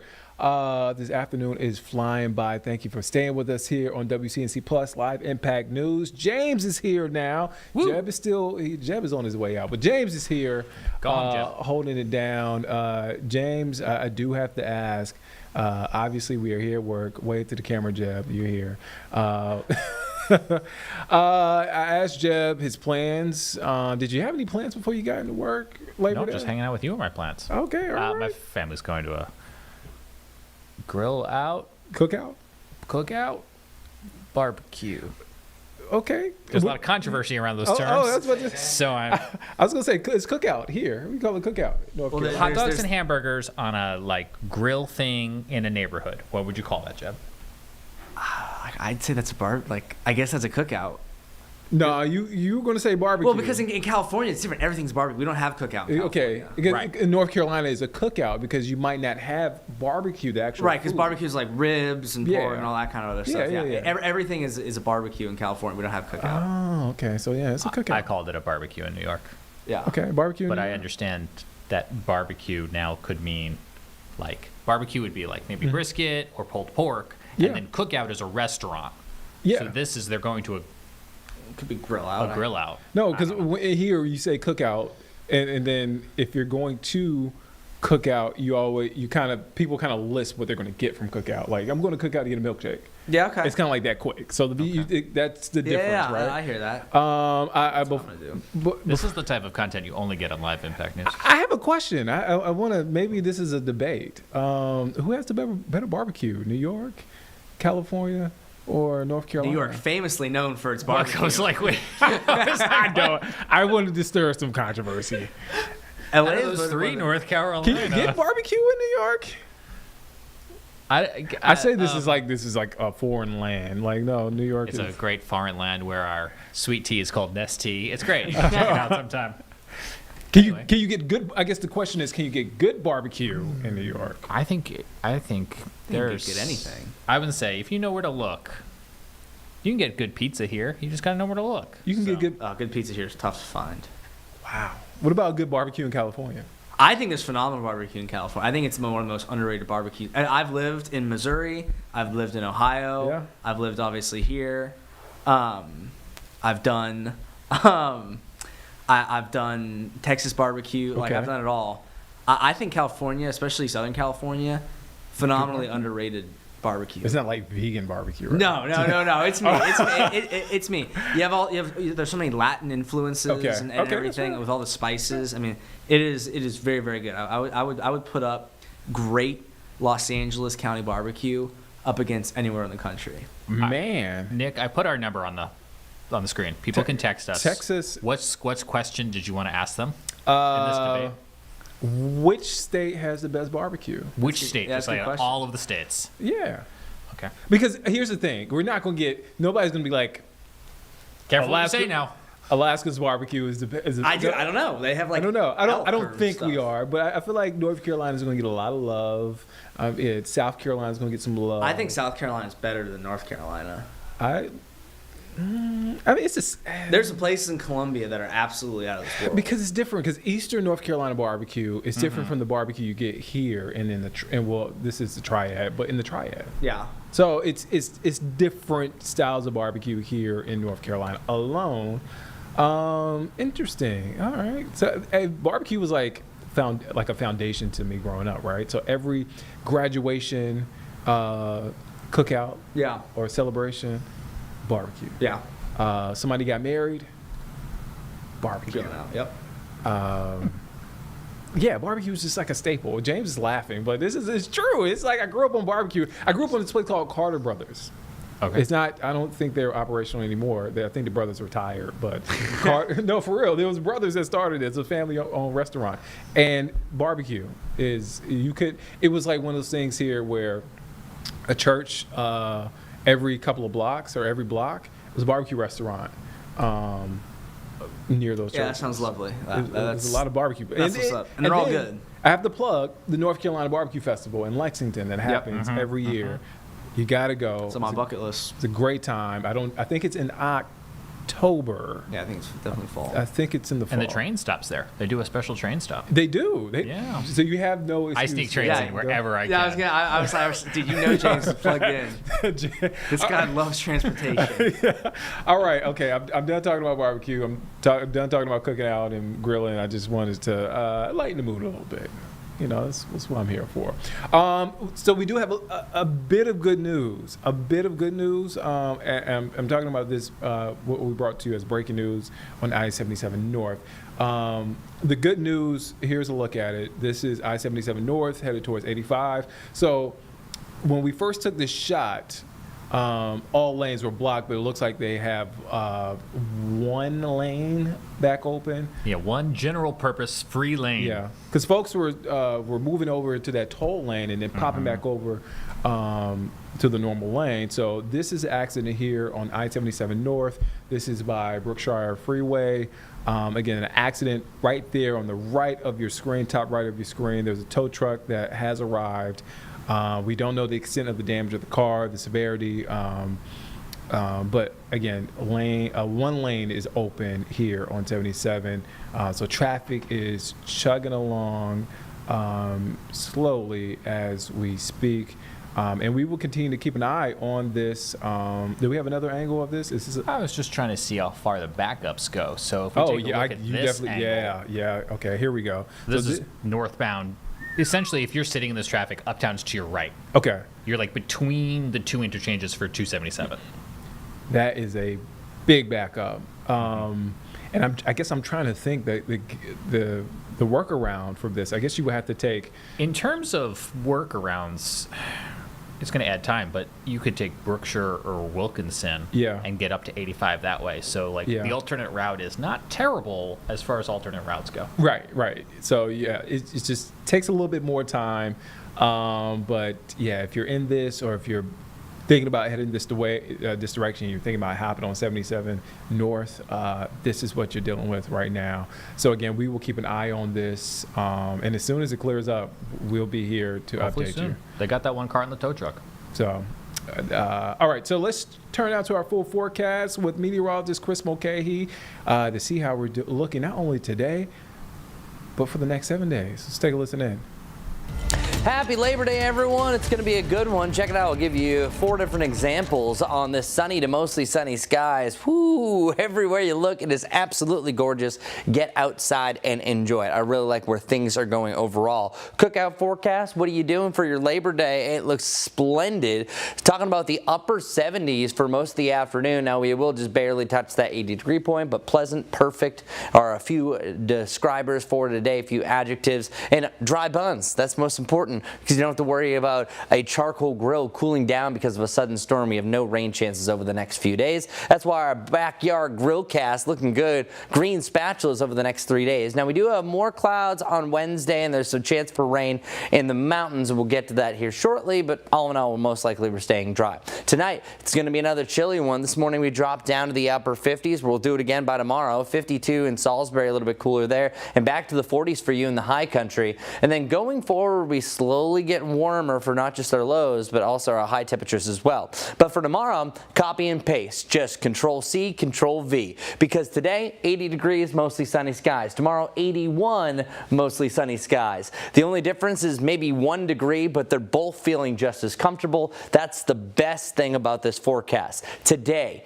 tomorrow, feeling amazing. So nice, no problems, not even a sticky atmosphere. That will change by Thursday in a hurry. But over the next 3 days, it's feeling amazing. Wednesday and Wednesday night is really the transition period. That's why I chose today as my pick of the week, because it feels the best. And if this is your jam, you like that fall-like weather, pumpkin spice is what you like, well, this is going to be the perfect fitting one, where it was actually invigoratingly cool this morning. But I'm actually giving a multiple choice for pick of the week, because some of you are still big summer fans. So if you're more of the hot and humid weather and you don't want to see it go away, well, I have a pick for you as well. That's going to be Saturday. I lean this way. That's just my my opinion, but if you like, again, summer air, we have a summer day as well. Over the next 36 hours, we don't have a lot going on. Any rain that we see in the Carolinas is far western North Carolina, high pressure system kind of putting up the Heisman for anything coming to the Charlotte area in the near term.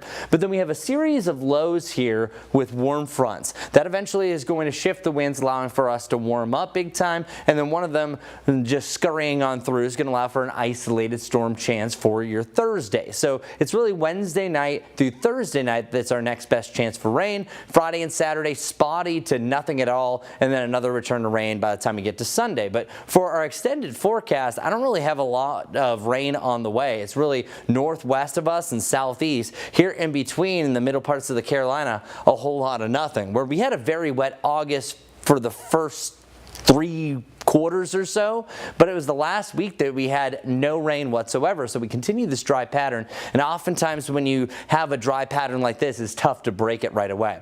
As I mentioned, there's a chance for rain on the western side of the Carolinas. Not too much going on, mainly just some passing clouds over the next few days. To get my head out of the way, you can see Tuesday 3 p.m. Yep, we still looking at a drier atmosphere, but then here's the change. You will see a few showers potentially late day on Wednesday. If you're watching from the mountains, you could have rain as early as your Wednesday morning. I think these survive, not really making it to the Charlotte area, but we might have to make some adjustments for your Wednesday afternoon. These subtle temperature swings that we're going to see is all because of the jet stream. Jet stream's a little bit lower for the next couple of days, but it's going to lift to the north, which is going to allow for some of that tropical air to eventually start to move back in. So for our 7-day forecast, today's actually the coolest. Tomorrow morning will pretty much match what we had this morning, and then we start our warm-up. So eventually getting back up to that 89-degree point. Good shot that many of us even hit 90 degrees. Might have to up that for another cool down back into the lower 80s. So enjoy this forecast. A good first start to September. All right, so that is a look at our full forecast. All right, so Labor Day comes with a lot of things. For a lot of people, you're off. You don't have to go to work. Except for us. Yeah. We're here. Excluding us. Excluding us. We're not in this conversation. We're not in that part of the conversation. We talked about it earlier, grilling out, cooking out, barbecuing, whatever you want to call it. And then another cool thing, shopping. Taking advantage of deals. Sometimes people do their school shopping around Labor Day, like around this time. They'll wait because sometimes school times out where you get the deals later. Yeah, you're in school for about a week and then boom, Labor Day. So you get to take advantage of sales. I believe we did that one year. It worked out pretty well. My son still needs a new backpack, so now's the time. Well, you still got some time left. So we got a chance to speak with the expert on what you need to know, some tips when it comes to landing the best Labor Day deals. James, please listen up because your kid needs a new backpack. Let's go. And so you might get a good deal. You might get something might trigger whatever they're saying. The expert is saying it might trigger a thought, may help you land a good deal. So you might feel inspired, James. I'm ready to be inspired. Thank you for the enthusiasm. You're welcome. All right. Let's get to the interview now from this morning. So as we wrap up this Labor Day weekend, for many shoppers, that means it's a great time to take advantage of some of the year's best deals, best sales around. But with so many stores to choose from and varying holiday hours, it can be overwhelming to know where to go and when. Joining us this morning right now is Stephanie Carls. She is the retail insights expert from Retail Me Not, trying to help us navigate today and all of the things that go with shopping. I love this subject, Stephanie. Thank you for joining us here this morning. Absolutely. Thank you so much for having me. All right, so Stephanie, let's talk from a retail perspective. How significant is this shopping weekend compared to other holiday sales events throughout the year? Well, Labor Day has definitely turned into one of the biggest shopping weekends of the year. And the reason is because retailers are clearing out that summer inventory. And this is when they are putting those best offers out there, especially when it comes to home finds. So furniture, mattresses, appliances, even some of those viral Halloween pieces that we've seen early on this summer. And so if you are looking for big ticket savings before Black Friday, this is going to be the time to shop. And so I'm sure a lot of people were seeing a lot of these different sales over the weekend, of course, and they're still continuing today, and there's still plenty of offers that I think are going to be pretty hard to pass up. All right, I love it. So one thing that can trip up shoppers on a day like today is which stores are actually open. Can you give us a little bit of a rundown? Well, a lot of the major retailers are going to be open, so especially as you're looking at Target, Walmart, Home Depot, Lowe's, even Ace Hardware. These are going to be some of the stores that have some great deals, of course, for in-home and even outside. And so if those are some of the different items that you are looking for, definitely head there. Of course, some clothing stores, of course, are going to be open. We are still trying to say, even if fall clothing is tempting and it's calling your name as you walk into those stores, that is on our list of hold off, don't do it quite yet. So taking a look at some of those different summer clearance items can still be fun. Everyone loves to layer, so you can start off there. But yes, there are a lot of great retailers that are open today, and of course, open and having great sales. Yeah, I do like the end of season sales. So it's hard to. All right, so that is Jane Monreal with the expert on how you can score some of the best deals this Labor Day. You still got some time left. You can catch that full interview on our digital platforms. All right, so we want to shift over to something that's happening live, something that we've been keeping our eye on, and that is right there on this interview screen. So there's a youth rally demanding immediate action on gun violence there in Minnesota. That's happening. That is coming in light of that tragic shooting at Annunciation Church in Minneapolis last week. Again, this is a youth rally demanding immediate action on gun violence. We have two shots, one on the ground and one aerial shot for you. And then on the top right, I do want to mention we are still keeping our eye on that crash on I-77 North. But let's take a listen in to this youth rally against gun violence in Minneapolis, Minnesota. And not the gun lobby.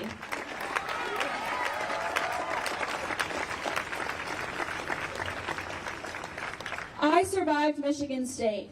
Kids at Annunciation didn't survive their first day of school. How many more of us will have to be forever changed before our leaders act? This is happening in Minnesota, across the Midwest, and throughout our entire country. We need action at every level of government. As long as assault weapons can freely flow across state lines, our communities will remain at risk. So we won't stop here. We won't stop today. Students will be walking out of school across Minnesota and nationwide on Friday to call for an end to gun violence.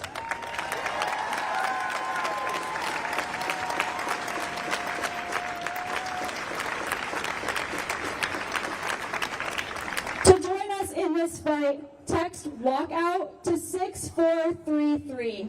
Thank you. Whoa.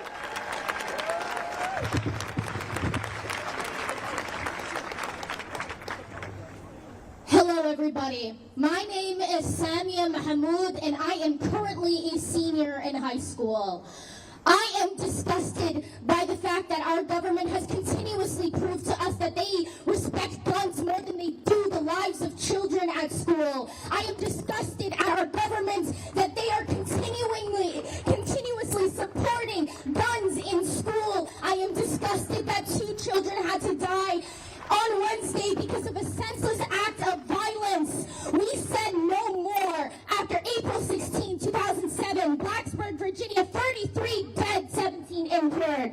We said no more after Newtown, Connecticut, December 14, 2012, 28 dead, 2 injured. We said no more after Uvalde, Texas, May 24, 2022, 22 dead, 18 injured. February 14, 2018, Parkland, Florida, 17 dead, 18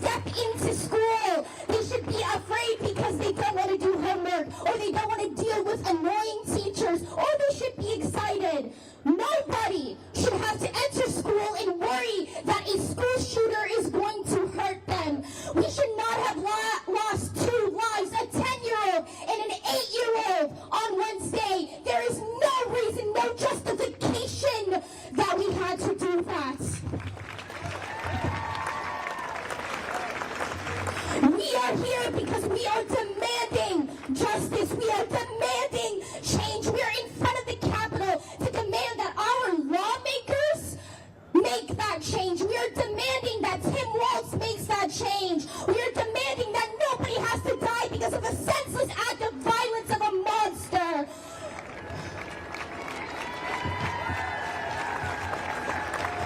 Nobody should have to die again, and we, the students, we, the people, can change that. Thank you for gathering today, and let's continue to demand that change. Let's continue to prove to our lawmakers that we don't want this. We, the students, we, the youth, we, the people, are not advocating for the Second Amendment in replacing the lives of children having to die in schools. We do not advocate for that.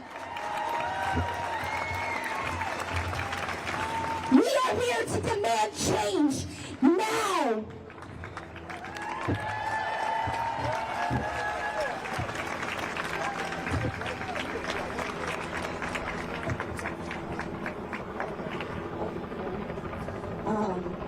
Hey y'all, I'm Nakara from Pathways Life and Health. I have my board member here. I'm here for the students. I'm here for the students. I'm here to prevent. I know we're here talking about banning guns and gun violence, but it starts right here in the mental. It starts in the heart. So we're here to talk about social emotional learning and mental health being a priority in students or in schools. Teachers need it, students need it. Hell, we all need it. It's time that we start prioritizing mental health in the schools. Had that boy had help, maybe we wouldn't have gotten here today. So I'm just here to talk about that with my board. If Devin, if you want to. Hi everybody, my name is Devin White. I am a Minnesota educator and I am here for the youth. Mental health prevention is so important in our schools. There are so many students in the state of Minnesota that need someone to be able to see them.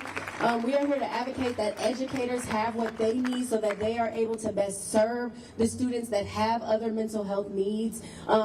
If there are any teachers in the audience, you know that the burden is really heavy serving our Minnesota students. So we are here to ask our lawmakers to support the students and the scholars in making sure that they have the mental health services that they need so that everyone is able to be well.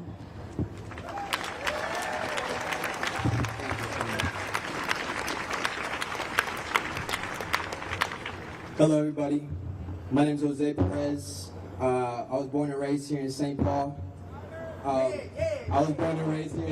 Shout out to St. Paul. Well, I'm grateful for the opportunity to speak with you all today. I wish it was under different circumstances. We are here because lives were stolen. Fletcher Merkel, age 8, and Harper Moisky, age 10, were murdered in a place that should be the definition of safety: a school, a church, a sanctuary. And I'm drawn from the courage and leadership from Fletcher's father, Jesse Merkel, who spoke to the public in a moment of great distress with such strength, not even 48 hours after a senseless act of violence against his family and our community. Jesse described Fletcher as a beloved boy with a passion for fishing, cooking, and sports. He described him as a young, wonderful man who was on the path to becoming exactly that. What an incredible father and an incredible leader.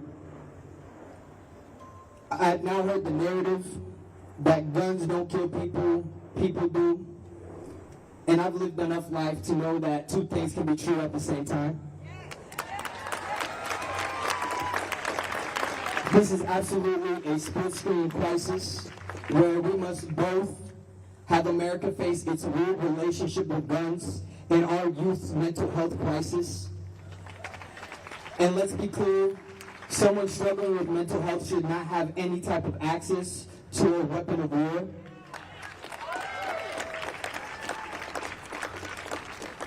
Our youth deserve the rights to life, liberty, the pursuit of happiness. And how do we expect young people to practice democracy in adulthood if we don't let them experience it now?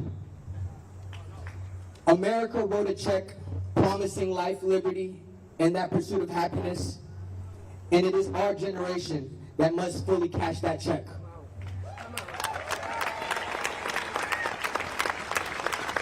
And if I may, I want to speak on that pursuit of happiness for just a moment. Because happiness is not a shallow thing. It is the deepest expression of who we are. It is our excitement and our gift, our most authentic selves. All that is in the world would not be all that is without us being our most true, authentic self. And this act of violence was meant to pull us away from that pursuit. But we cannot let it. Hate cannot drown out hate. Only love can do that.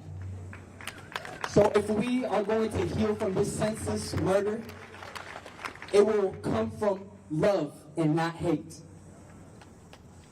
And each generation is faced with a decision.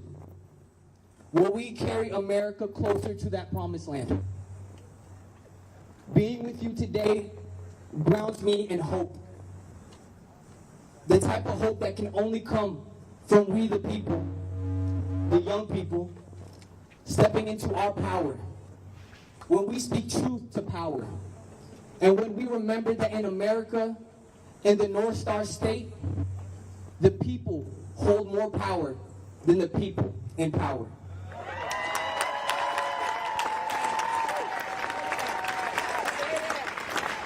The baton is right in front of us, Minnesota. In the words of John Lewis, I ask you to answer your heart's highest calling and stand up for what you truly believe. I believe everybody has a unique gift to give. And I'm asking you to unapologetically and audaciously give your gift to take America closer to that promised land. The choice is ours, the time is now, and the movement is here. So I thank you for being your most true selves, for bringing yourself and all your pieces here, because this is what the work looks like to begin the healing that is necessary. Thank you so much.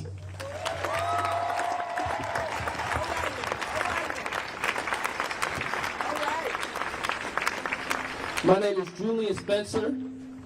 I serve as co-founder of Good Trouble, Minnesota. I'm here today, although it is that title that brought me here. What I'm here today, the hat that I will be wearing, is as a parent. In 2 days, my daughter, she will be entering her first year of kindergarten. And as a first-time father, I never had ever had it cross my mind that there could be a situation where she would go to school one day and never come home. So it's on us here today, Minnesota, to provide direction for the country. What are we going to do to prevent these senseless acts of violence? What good trouble will our state leaders get into to ensure that this does not happen again? I'll keep it short. When will enough be enough? We are here today on a holiday where we could be any place but here. But we are all here today. We're tired of the senseless acts of violence in our communities. And we're coming together. So I appreciate all of the courage of all of you today, because we need every single last one of you to face this crisis that has hit home yet again.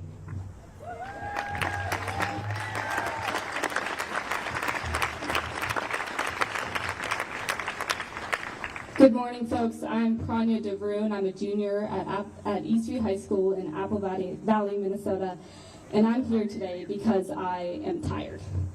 We as a country have long claimed to be the land of the free. After all, everyone here should have the right to life, liberty, and the pursuit of happiness. Those rights are being taken away from our young people. We cannot claim to be the land of the free when parents fear for their children's lives while dropping them off at school. We cannot claim to be the land of free when that school becomes synonymous not with learning, but instead with violence. We cannot claim to be the land of the free when there are 2 children right now who should be celebrating Labor Day with their family, but instead have their lives taken on Wednesday by someone who had access to a weapon that they should never have been able to obtain in the first place.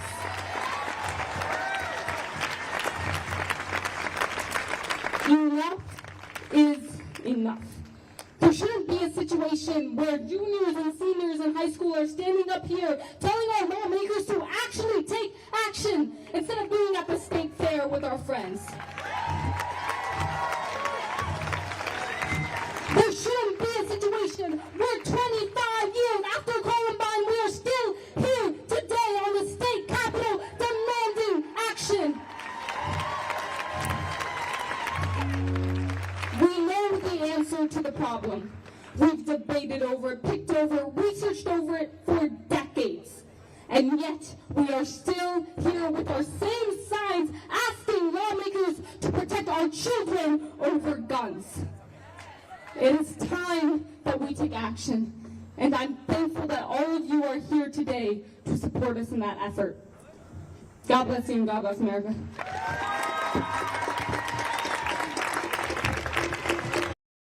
All right, you're watching Live Impact News on WCNC Plus. I'm Nick Sertivant. Right there again, as we mentioned earlier, the youth rally demanding immediate action on gun violence there in Minneapolis, Minnesota. All right, we want to take a step aside for just 2 minutes here on Live Impact News on WCNC Plus. Again, we'll be back in just 2 minutes.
All right, welcome back here on WCNC Plus Live Impact News. Thank you for sticking with us.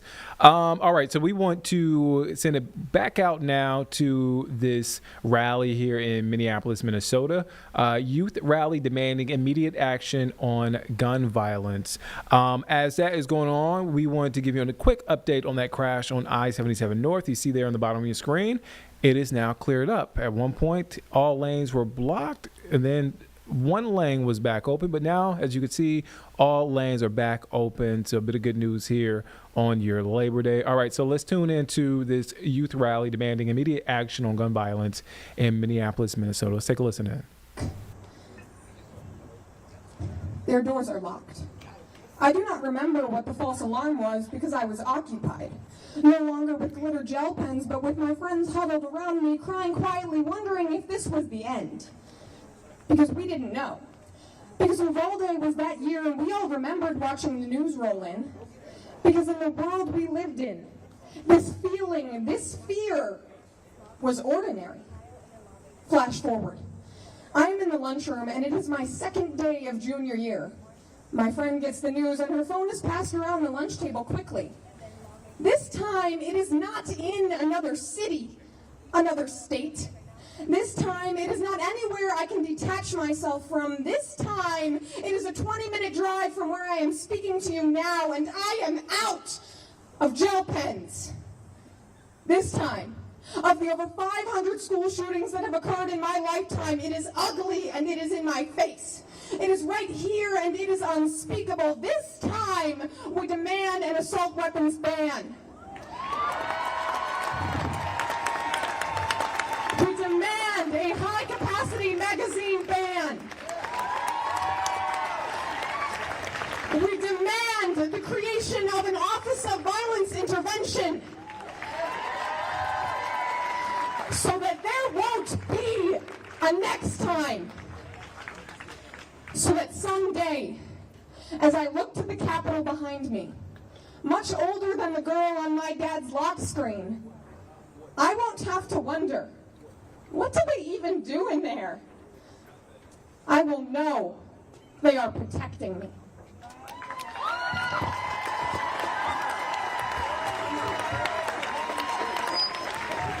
Can y'all make some noise for these young people, please? Hey, come here. Hey, come here. Come here, come here. All the young people, I ain't gonna lie, it's not about it. Where y'all at? Make some more noise for the young people. Y'all too, step up, please. Come out, come out, come out, step up. Y'all good.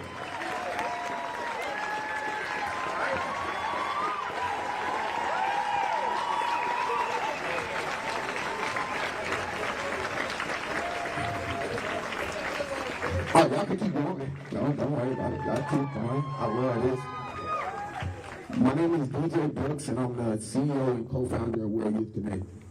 We're a youth-led nonprofit out of St. Paul.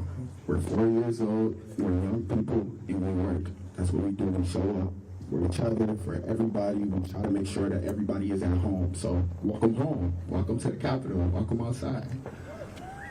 But it's not about me today. I'm actually supposed to be at the clock. Happy Labor Day. Happy Labor Day. It's about the young people. So I'm going to give a mic to a couple of young people who have something to say.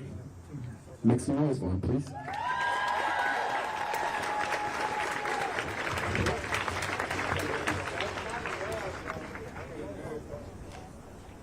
I'm nervous, I ain't gonna lie.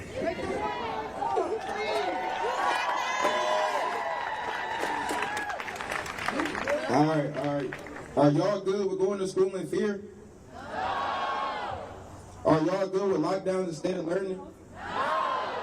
Are y'all okay with funerals instead of graduation? So we gotta stop the violence.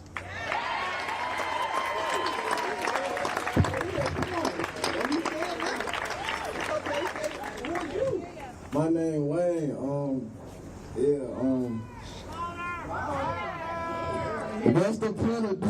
What's the point of doing them years of school for just someone to take your life away? Dreams away, and family and friends away, and memories away. Yeah, that's it. Oh, my name's Troy. Thank you guys for being here, for real. Because I know a lot of people not from here. I know y'all came a long way. I know y'all here to stand with us, and we're about building community. So if you see a young person, go talk to them. Go say something to them. Don't be scared of them.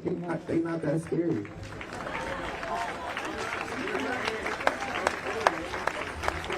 Whenever y'all come outside, whenever y'all see a young person, remember that's somebody's kid, that's somebody's brother, that's somebody's loved one.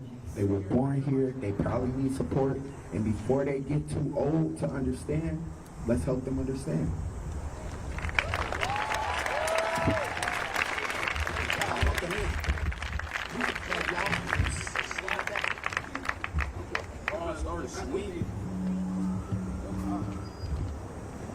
Thank y'all.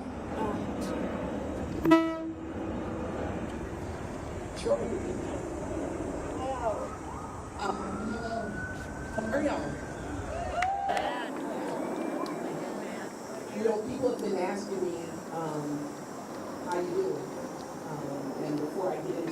Marsha Howard. I am the president of Minneapolis Public.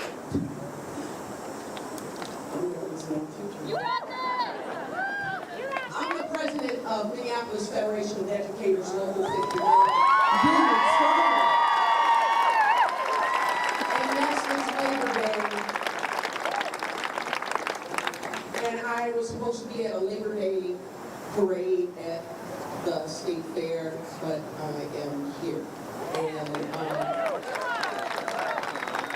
people been asking me all week, like, how you doing? And no, it's not good enough. I ain't good. I'm not good. I'm not good. Yeah, Annunciation is a private Catholic school. But did you know my union member service those children with the minutes that they, because they all are kids, right?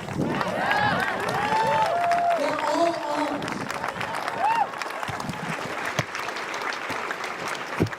But when asked to speak today, I didn't know if I was being asked to speak as a union leader or a 27-year English teacher. All of it. Or a veteran. Wait. Or a hunter. I'm from Wabasiki, Arkansas, right near Stuttgart, the duck hunt capital of the United States. Let me talk to you for a second. You know, if you hunting for a duck, they don't allow you to use a high-capacity rifle, right?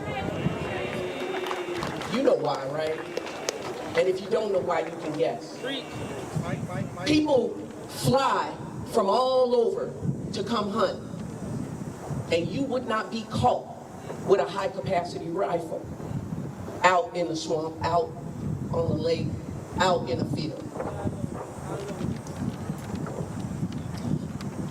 Baby girl, thank you for talking about mental health. But as a public school teacher,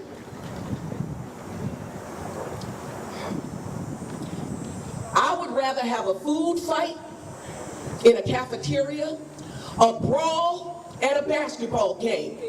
But to give a young person a high-capacity rifle and rage, the ability to come and take it out on anybody's institution, anybody's church, anybody's street, anybody's school, that is beyond my contract obligations. Do you understand? So y'all can talk about services that we can provide as educators, but what you're doing is deflecting. This is about the guns.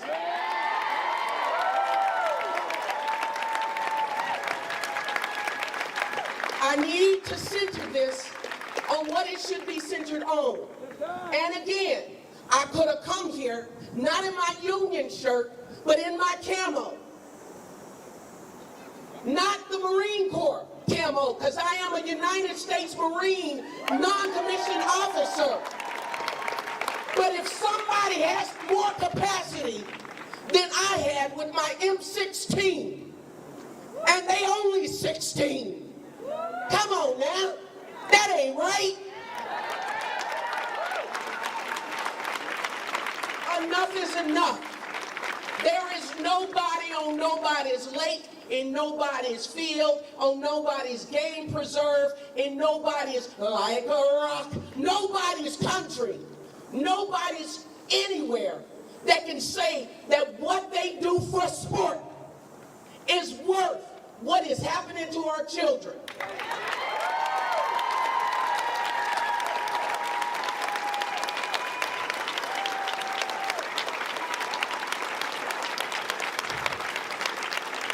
I'm an English teacher and I teach about propaganda and I teach about how to sell things. And fear trumps it all. So let me talk to you real quick and then I'm gonna leave. Do not lose faith in each other. In order for us to drive, we have to be on the road and be pretty sure that nobody coming the opposite direction is going. You know what I'm saying, right? We have to have faith in our fellow citizen, right? just to go about our daily life. So on tomorrow, which is the public school first day of school, we have to have faith that all of y'all adults with children raise folk that are worthy to sit next to me and mine, right? I got trust in you. I got trust in you. Look at each other. Do you trust each other? I trust the people of the state of Minnesota. However, for the one person that for whatever reason is going through whatever they're going through, whether they in a class, in a car, in a cabin, I don't care. Here, need to handle that stuff.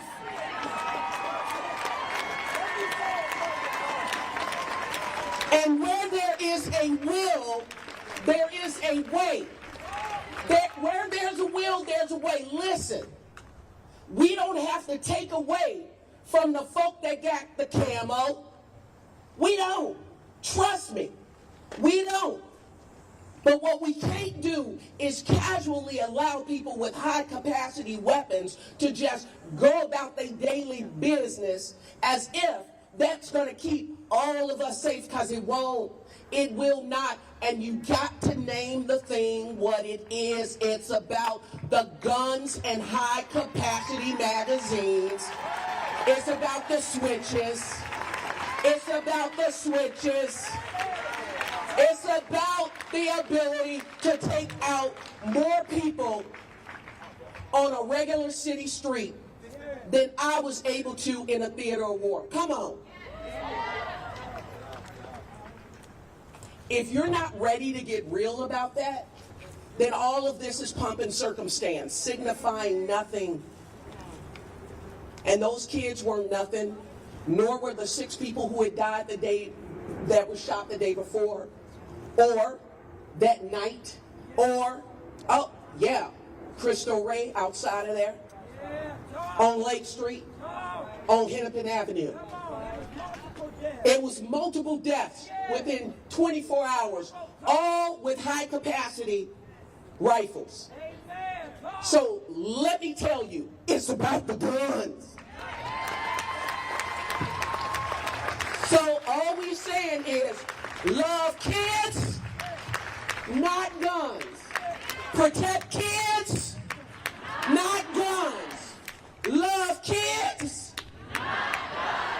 love kids. It's about the kids, not guns.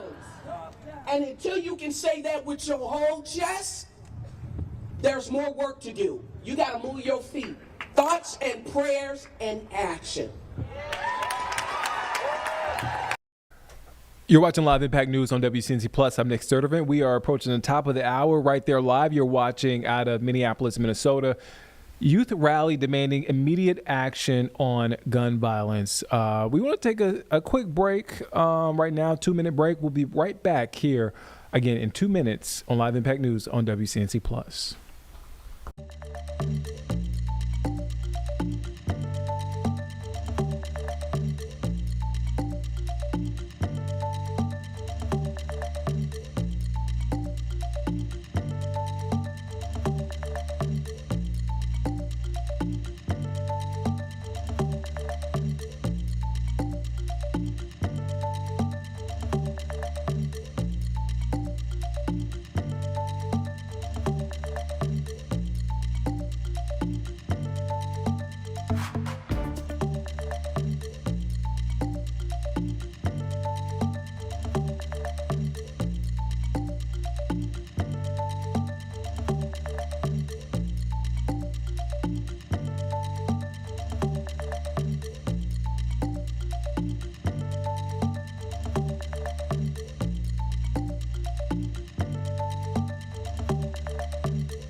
All right, welcome back here on Live Impact News on WCNC Plus. Again, we are bumping up on the top of the hour. Right now, you're taking a live look out of Minneapolis, Minnesota, a youth rally demanding immediate action on gun violence, rather. That's happening right now live. Let's take a listen in to what's being said.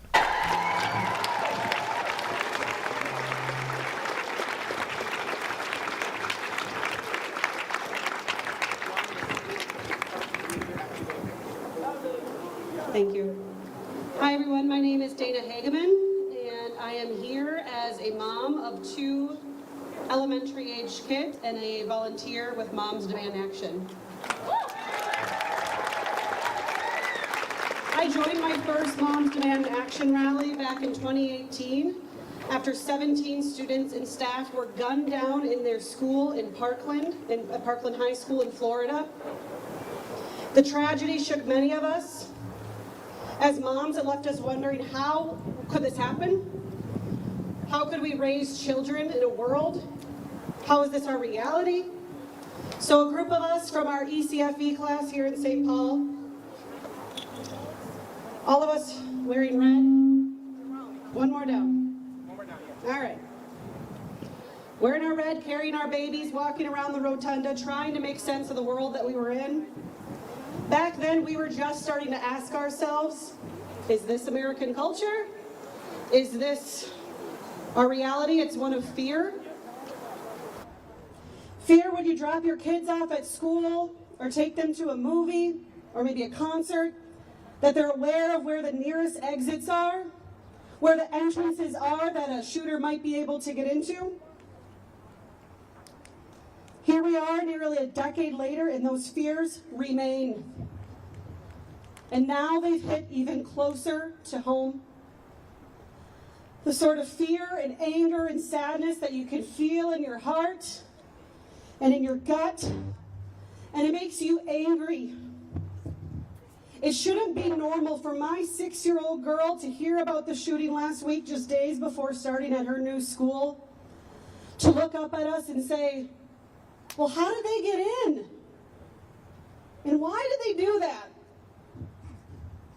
I saw the confusion and sadness in her eyes, realizing that the world she lives in does have more evil than she can even really comprehend. And as a parent, knowing that fear, it's real and it's preventable. And that's why it makes me angry.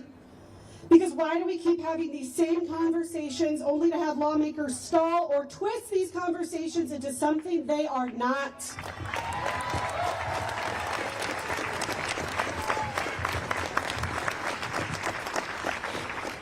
As Mayor Fry said, and many of the people here today said, that starting the beginning and the end of this conversation has to be about the love of kids. And as Senate Majority Leader Aaron Murphy said, we must love our kids more than the politics that are holding us back. Are we doing everything possible to protect their most basic right to be safe and to live? Today, I'm honored to be joined with these young leaders who are standing up to make their voices heard. When I came to the Capitol for that rally, many of them were probably, and I think they said, in elementary school. So that means they've grown up doing active shooter drills, preparing for something they should never have to plan to face, but knowing that they could. And now they're stepping forward with even more courage, sharing their stories, their common experiences, and carrying this torch further, hopefully so they can be the last generation having to scream that enough is enough.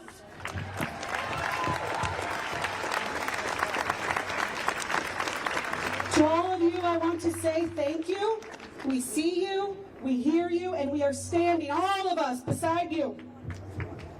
Because sending our kids back to school should not feel like sending them into a war zone.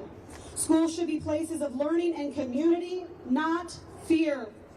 Yet children, they sit in class, they are bracing for gunfire. Already, many of them probably are aware that gun violence is the leading cause of death for children in America. How many more Americans must die before lawmakers ban the weapons of war that turn our classrooms into crime scenes? Last Thursday, DFL caucus members joined us in our call to ban assault weapons now. The question then is, will their Republican colleagues join them in prioritizing the lives of our children and young people over the gun lobby.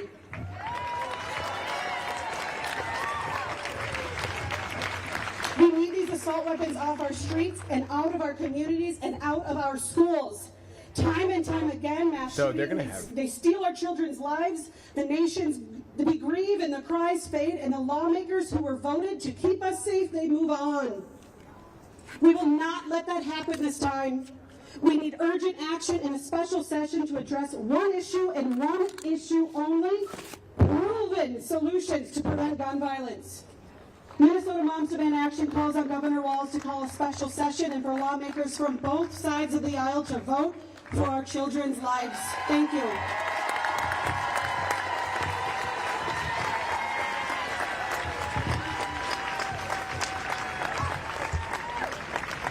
It is Labor Day, and on any normal Labor Day, me and my classmates at Eaton High School should be staying home, playing Block Blast or Fortnite or whatever kids do these days, but instead, we are here at our state's capital demanding that enough is enough.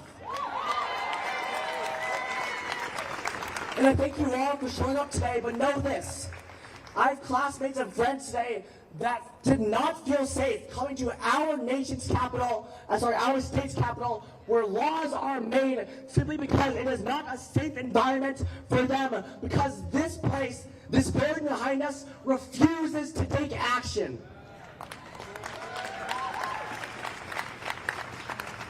I'd like to direct a quote from a great poet, Lin-Manuel Miranda, to everyone in this building, on this podium, and listening. History has its eyes on you.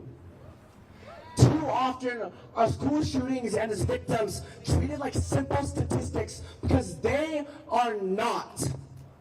Our friends, cousins, brothers, sisters, the kids we sit at lunch, the kids that we borrow pencils from, their lives, their dreams, their aspirations are not statistics. So let me tell you about that. Let me tell you about Amir Jolef, 11 years old.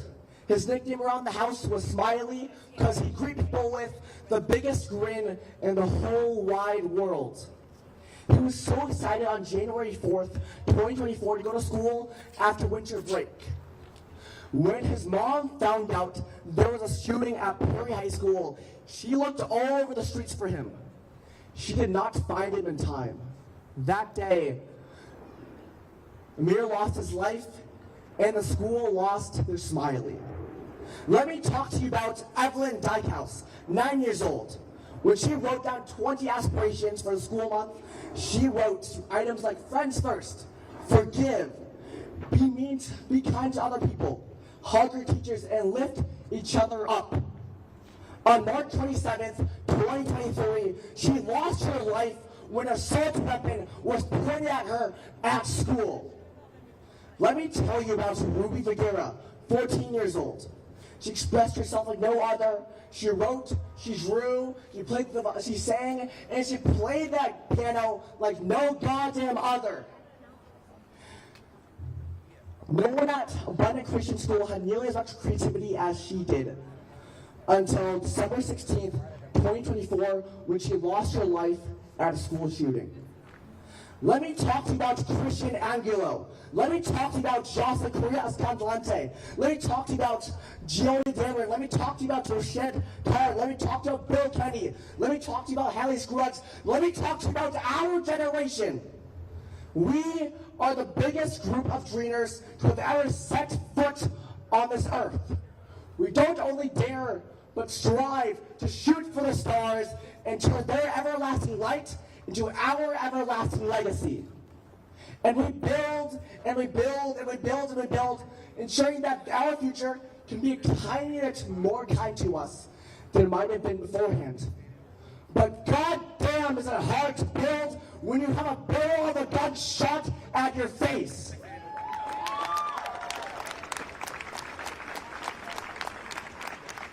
So I'm in my room at 3 a.m. last night, and I'm crying because I'm crying over the stories and tears of kids that I've never met but that I'll never get to meet.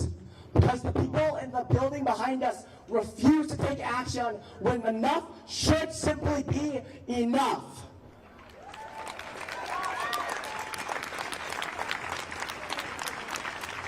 Because they continue to treat our lives like chess pieces in the political game. Well, I'm here to tell you that our lives, our dreams are not talking points. Our dreams are not just votes. Our dreams are not just voting blocks. Our dreams are our dreams, and we deserve to have them because we're here.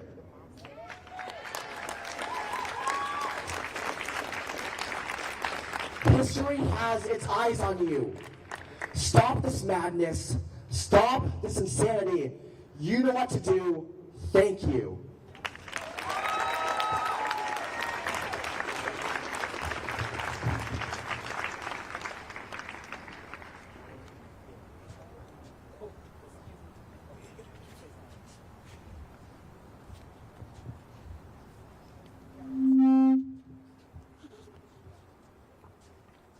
All right, everyone. Happy Labor Day. I am Colin Mayfield. Wanted to cut away from what we have going on in Minneapolis, this live rally. It's kind of interesting to see that we have something live on this Labor Day. Appreciate you staying with us here.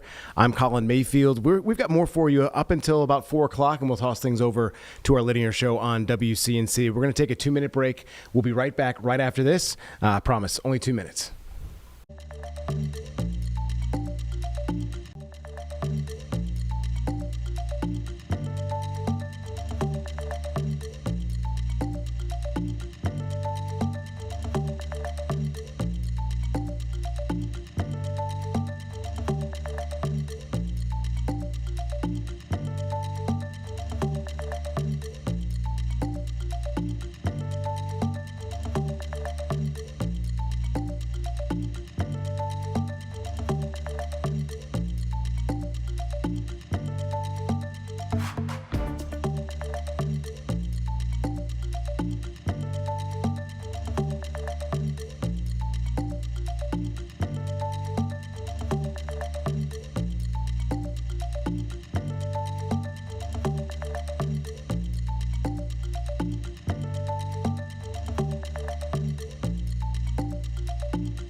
All right, everyone, we are back from break here. 2 minutes. We told you it would be a quick break.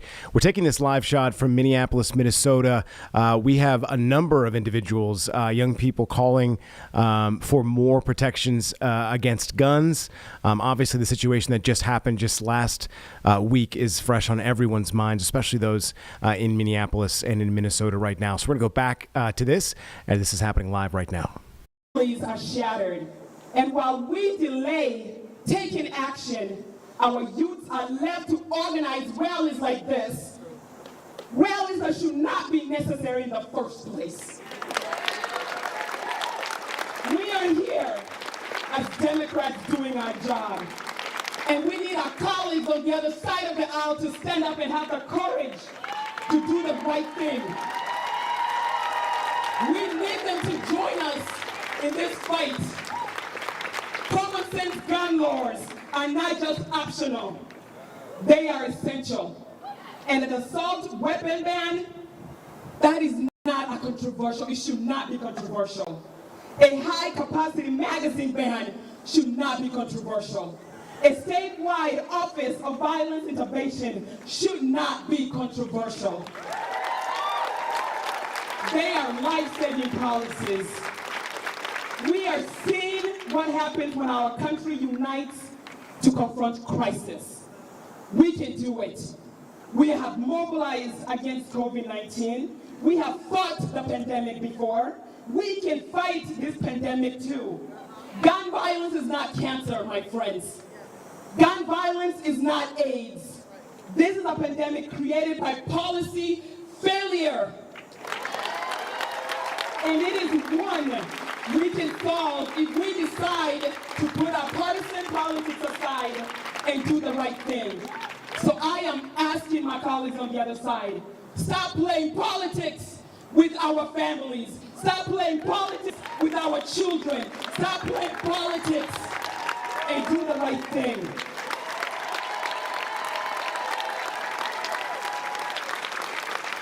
I say this. Listen to our young people if you can listen to us. Listen to their urgency, their fear, but also their vision. They are not asking us to be perfect. They are asking, actually, they are demanding that we be brave enough. They are asking us to stand out from the partisan corners and act as one. So let us rise to that call. Let us prove that when our children's lives are on the line, we will not cower behind politics. We will lead with purpose. To our young people here in the state of Minnesota, once again, thank you. Thank you for refusing to give up. Thank you for showing us the way. And know this, we hear you, we stand with you, and we will fight alongside you until every student, every family, and every community can live without fear. I'll finish with this. As an African proverb says, when you pray, because you've heard a lot of let's pray, let's send our warm thoughts and prayers.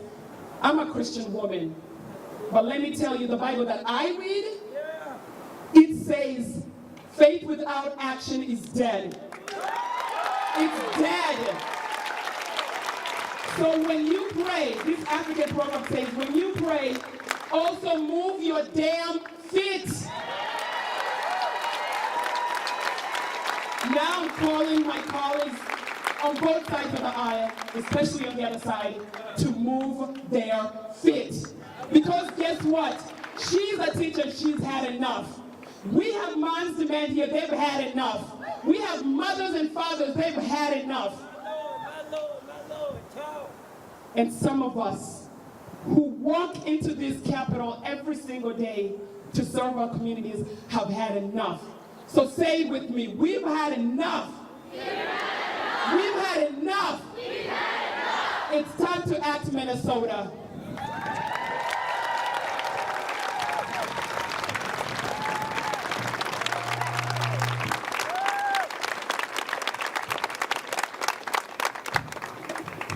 Hey everybody, glad to be here, despite the times. My name is Sept Fraser, Representative Sept Fraser, District 43A, which is the cities of Crystal and New Hope. And just a bit, what I want to ground my comments in is this, because every time we have this moment, I am transported back to my youth. I grew up on the south side of Chicago, my family by way of Mississippi. And when I was growing up in the 80s and 90s, gun violence was prevalent in my community. There was rarely a day that went by as I got older that I didn't hear gunfire in my community. It's rarely a day that there wasn't fear of going to the park, getting on public transportation, and just praying and hoping that I got back home safely. That my mother got home safely, that my siblings got home safely, that my cousins got home safely, and my uncles and aunts got home safely. When I was in high school, after multiple incidents where I survived gun violence, I joined an organization called Hands Without Guns. This is when I was in high school.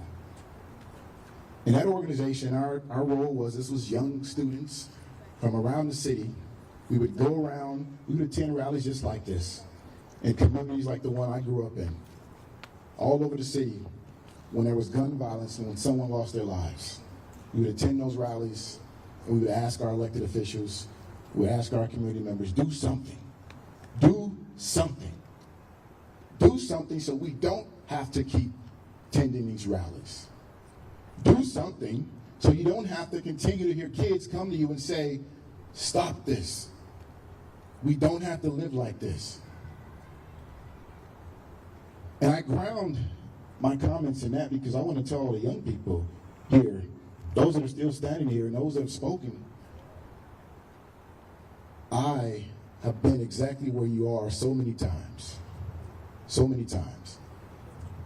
And the reason I ran for office to come into this building was for the sole purpose to make sure that we don't have to keep having these rallies. And I'll tell you, the thing that pisses me off the most is when we have gun violence. And we get to the point where we're calling on elected officials and we're calling on someone to do something different, to ensure that our kids don't keep dying in places that they shouldn't have to think about violence at all. It's when I hear someone come out and say, this is not the time to talk about gun rights. This is not the time to talk about doing something different. This is not the time to infringe upon someone's rights. When will be the time if the time isn't when our kids are dying in the streets?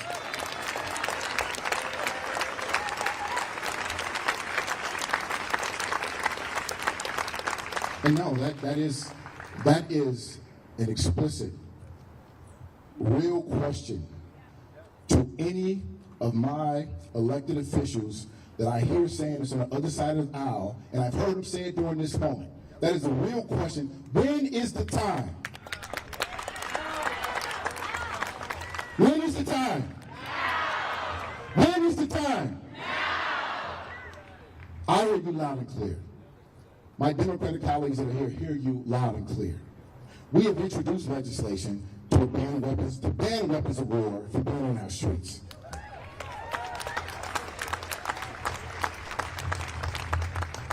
We've introduced it. That's the first step.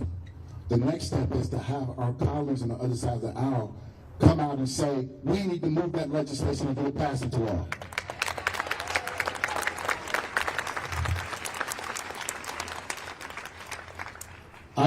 I will commit to that. My Democratic colleagues are saying with me today, we will commit to continuing to push forward legislation that will save lives for our kids, no matter what neighborhood you live in, no matter what school you're in. Anytime lives are lost, that is a failure on us, and we have to own that, and we do own that. And I'm going to close with this because I appreciate all the time that everyone has spent coming out on this day when you could be doing anything else. But we have to talk about these tragedies too many times. Right after that, right after the tragedies and the shootings, so many shootings in less than 24 hours, I had to take my daughter to an open house. During her first year of middle school. And instead of adulation and excitement, and a little bit of anxiety because it's going to be the first time for her, what I mainly had to think about was, is this place going to protect my child? Am I ever going to get a call that I'm going to have to rush away from wherever I am to run to ensure and see if my child is okay and if her peers are okay? And when I got home that night, all I could think about was how terrible it is that any parent has to think about that. And how terrible of a society and culture that we live in, that we put more energy into protecting these weapons and ensuring that these weapons can be on the street than we do in protecting the lives of our kids. That is not who I believe we are. That is not who I believe we are. And I promise you this, as long as I am in this place and I have an election certificate to be in this place, I will wish that election certificate every single day to ensure that we protect our kids. And my only closing question is, To my colleagues on the other side of the aisle, I want you to risk your election certificates with me to save our kids. Thank you.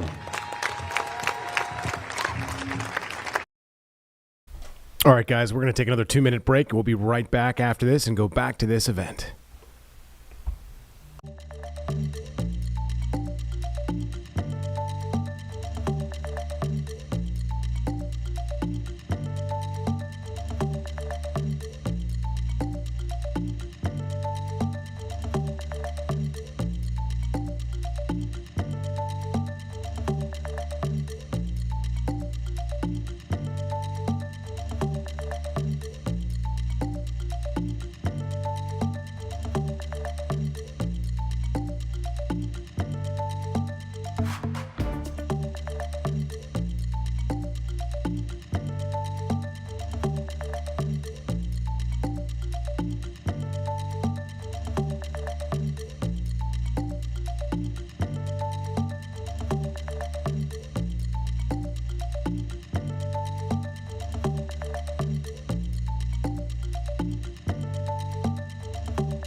All right, everyone, we are back, going back to this youth rally against gun violence, obviously happening in Minneapolis, Minnesota. As you can see, our camera's taking a number of speakers speaking at this live event, some of them speaking about what happened at the Annunciation Catholic Church just last week, where a number of individuals were killed at that school. So we're going to go back to this live right now.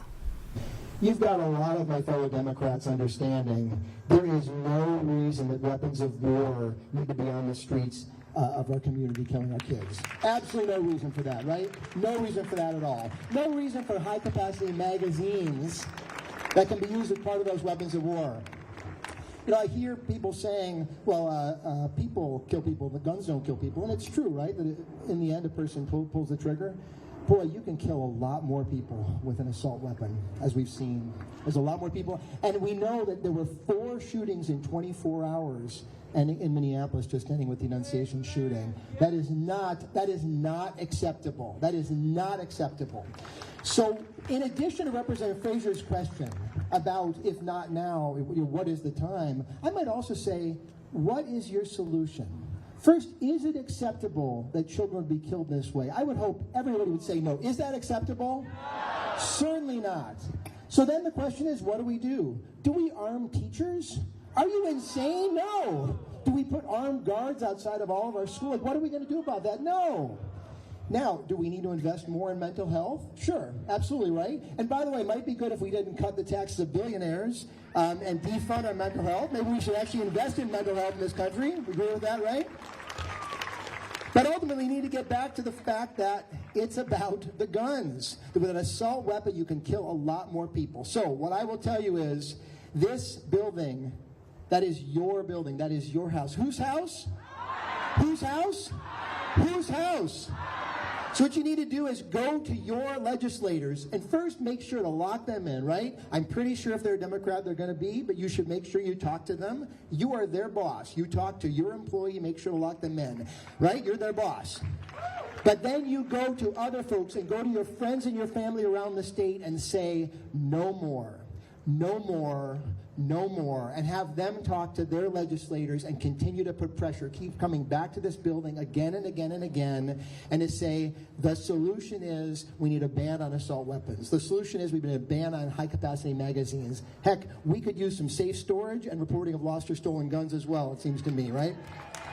And an Office of Violence Intervention. Keep coming back, keep coming back, keep coming back, and we'll have the same result that we did with those other two bills. We will change the culture, we'll change the policies, we'll change the laws, and we will do the thing that we are required to do, number one, which is to keep kids and the community safe. Let's keep at it. Thank you, friends. Thanks for all your work.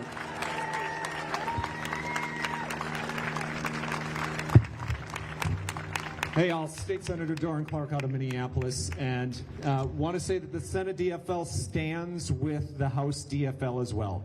We all know we don't want to be here today, and it's pain that we have to be here.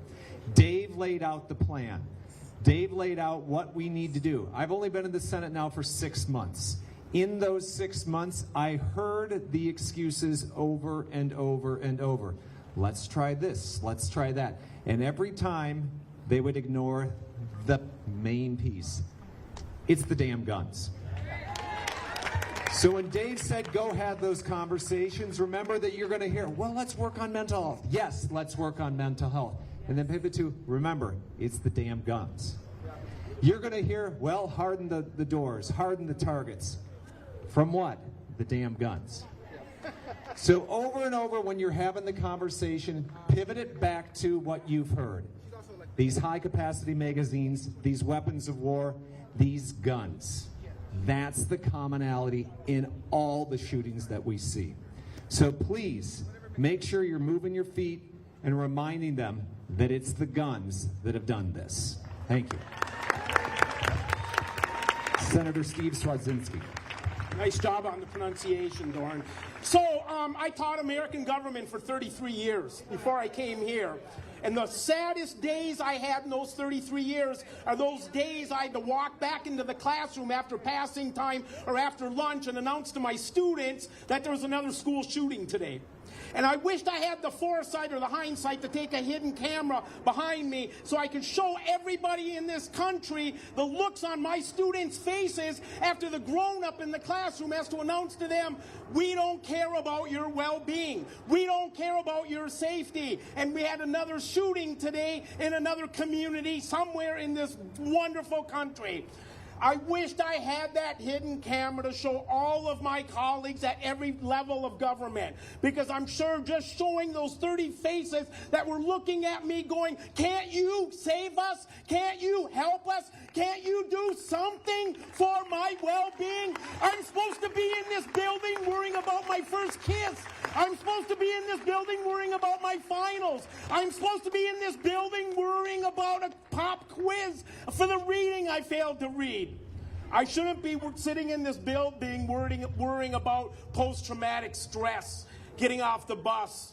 Post-traumatic stress, which we used to attribute to our soldiers overseas, and now it's how we describe our children. I taught for 33 years, and about 9 years ago I had the wonderful blessing of serving you now in the Minnesota Senate. And if you're ever fortunate enough to do two things while you're here today, I'm not sure the building's open, but if it's not, walk down the mall to that statue at the end, because that statue is called the Promise of Youth. The Promise of Youth. And all those youth, that their youth has been taken from us because of our recklessness, our blindness, our unwillingness to save those kids' lives. And in my 9 years here, my worst day on the Minnesota Senate floor was the day a friend of mine texted me. And she said there was a shooting today at a place called Parkland. And I started reading about what happened that day. And no sooner than I was done processing what happened at another school, I got a text from my wife. And she said one of my favorite students of all time bought a gun that morning and took his life. In 1 hour, I got the news of Parkland, and one of the greatest students of all time, who, for whatever reason, decided his life wasn't worth living anymore. And that was a tragedy for me, because he truly bared the promise of our youth. If you ever get in this building, walk up what Doran and I walk up every day, the stairs to the Minnesota Senate. And what you'll see is this allegorical mural above my entryway into the Senate. And it depicts an elderly woman huddled around a campfire, contained with thousands of years of wisdom and knowledge and all the things that make Homo sapiens unique. And she has just handed a torch to a middle-aged person. And that middle-aged person is handing a torch to the youth, to the promise of youth. They're handing that torch. And every day I walk out to that mural and I look up at that torch and I wonder, what kind of torch am I giving the youth today? What kind of thing am I doing? What am I going to do in there? And we hear you. Believe me, the elected officials today hear you. And we will do our best in the coming days and months and years to continue your work. But we can't do it alone, because the Greek philosopher Plato once said, those having torches will pass them on to others. All of you here today have a torch. Now take that torch, pass it on to others, and leave this world a better place than you found it.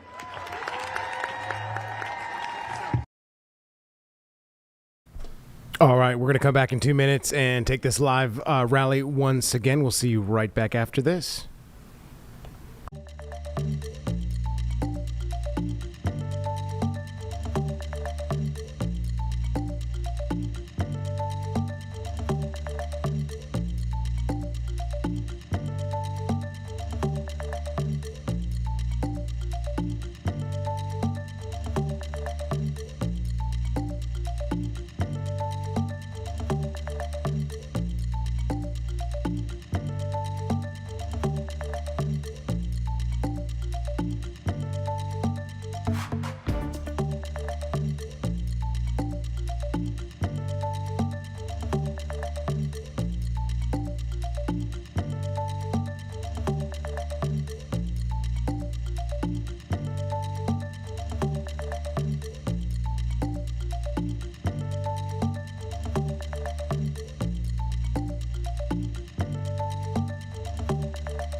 All right, everyone, we are back taking this live shot from WCCO in Minneapolis, Minnesota at this rally. We're going to go back to this, which is in progress live right now.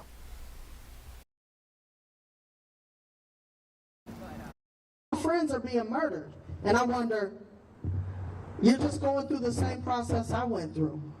But things have not changed. But guess what, y'all? 1996 came along, and I had children of my own that are in this generation right here, organizing this right here. And I remember sitting on the couch because gun violence had become somewhat desensitized to me too. So we were just watching a regular old Boys in the Hood type movie, and my 4-year-old said, who invented a gun and why? And a light bulb went off in my head and said, that's a great question, why? Why would somebody need a tool that will unalive another human? Why would somebody need a tool that would unalive another animal? If you can't catch it, then you can't eat it. Right? A few more years came along, and I remember my son was on the same thing. Mom, what's it going to take to, because I was in activism then. Mom, what's it going to take to get rid of all the guns? Now, these are thoughts that I know all of us in our grown age Those thoughts never even really ran through our minds in our 20s and 30s. We just watched it kind of manifest and happen. But these children were seeing a different world. They were seeing a different society. They knew that we could live somewhere better. And because there's a God, and I'm going to say this again, because there's a God, the unbelievable can be done. And this is proof right here. Look at these young people that came out and organized this. This didn't happen in 1989.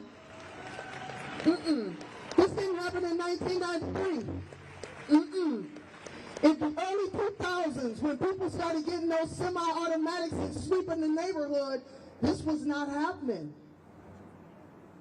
We are seeing change right before us. Now, the guy before us asked us, what kind of baton are we going to pass? And that is the question at hand, for real. Because the young people have the vision and the understanding to make the change. The question is, are we going to listen to them in this moment? They came with some real simple demands. You know, as a Black Lives Matter leader, I done had some real complicated demands. I done tried to push out there, right? I done tried to throw things out the sky. They came with real simple demands. Something that should just be expected. So now here's the question. What is our personal responsibility beyond just the people in the Capitol? Because see, when I walk down the street and I ride down the street, I pay attention to every child.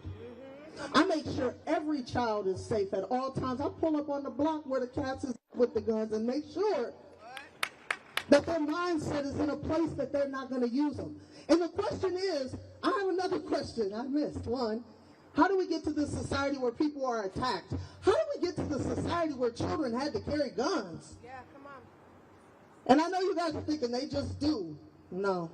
In middle school, the streets are so unsafe that they actually have to pick up guns to defend themselves. Yeah, come on. We just saw the 11-year-old over in North Minneapolis. Come on. We just saw a 16-year-old killed an 11-year-old in North Minneapolis.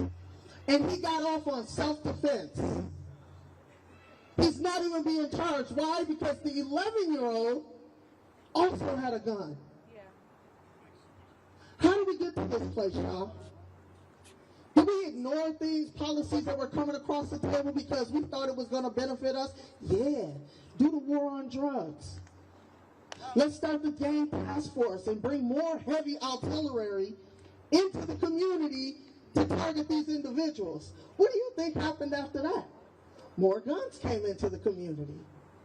It just gets bigger and bigger and bigger. So what are we going to do today, and what is your personal responsibility? I always have to ask that question, because tomorrow is the first day of school all across this Twin Cities. Are you just going to ride with blinders on to your door and drop your kid off and pick up your kid and make sure your kid is safe? Or are you going to take the responsibility of your entire community? We need that right now, y'all. We need that. Because here's the reality, and I know y'all, I'm going to say this, and I don't mean cliche just because I'm gay, but love will win, y'all. Peace.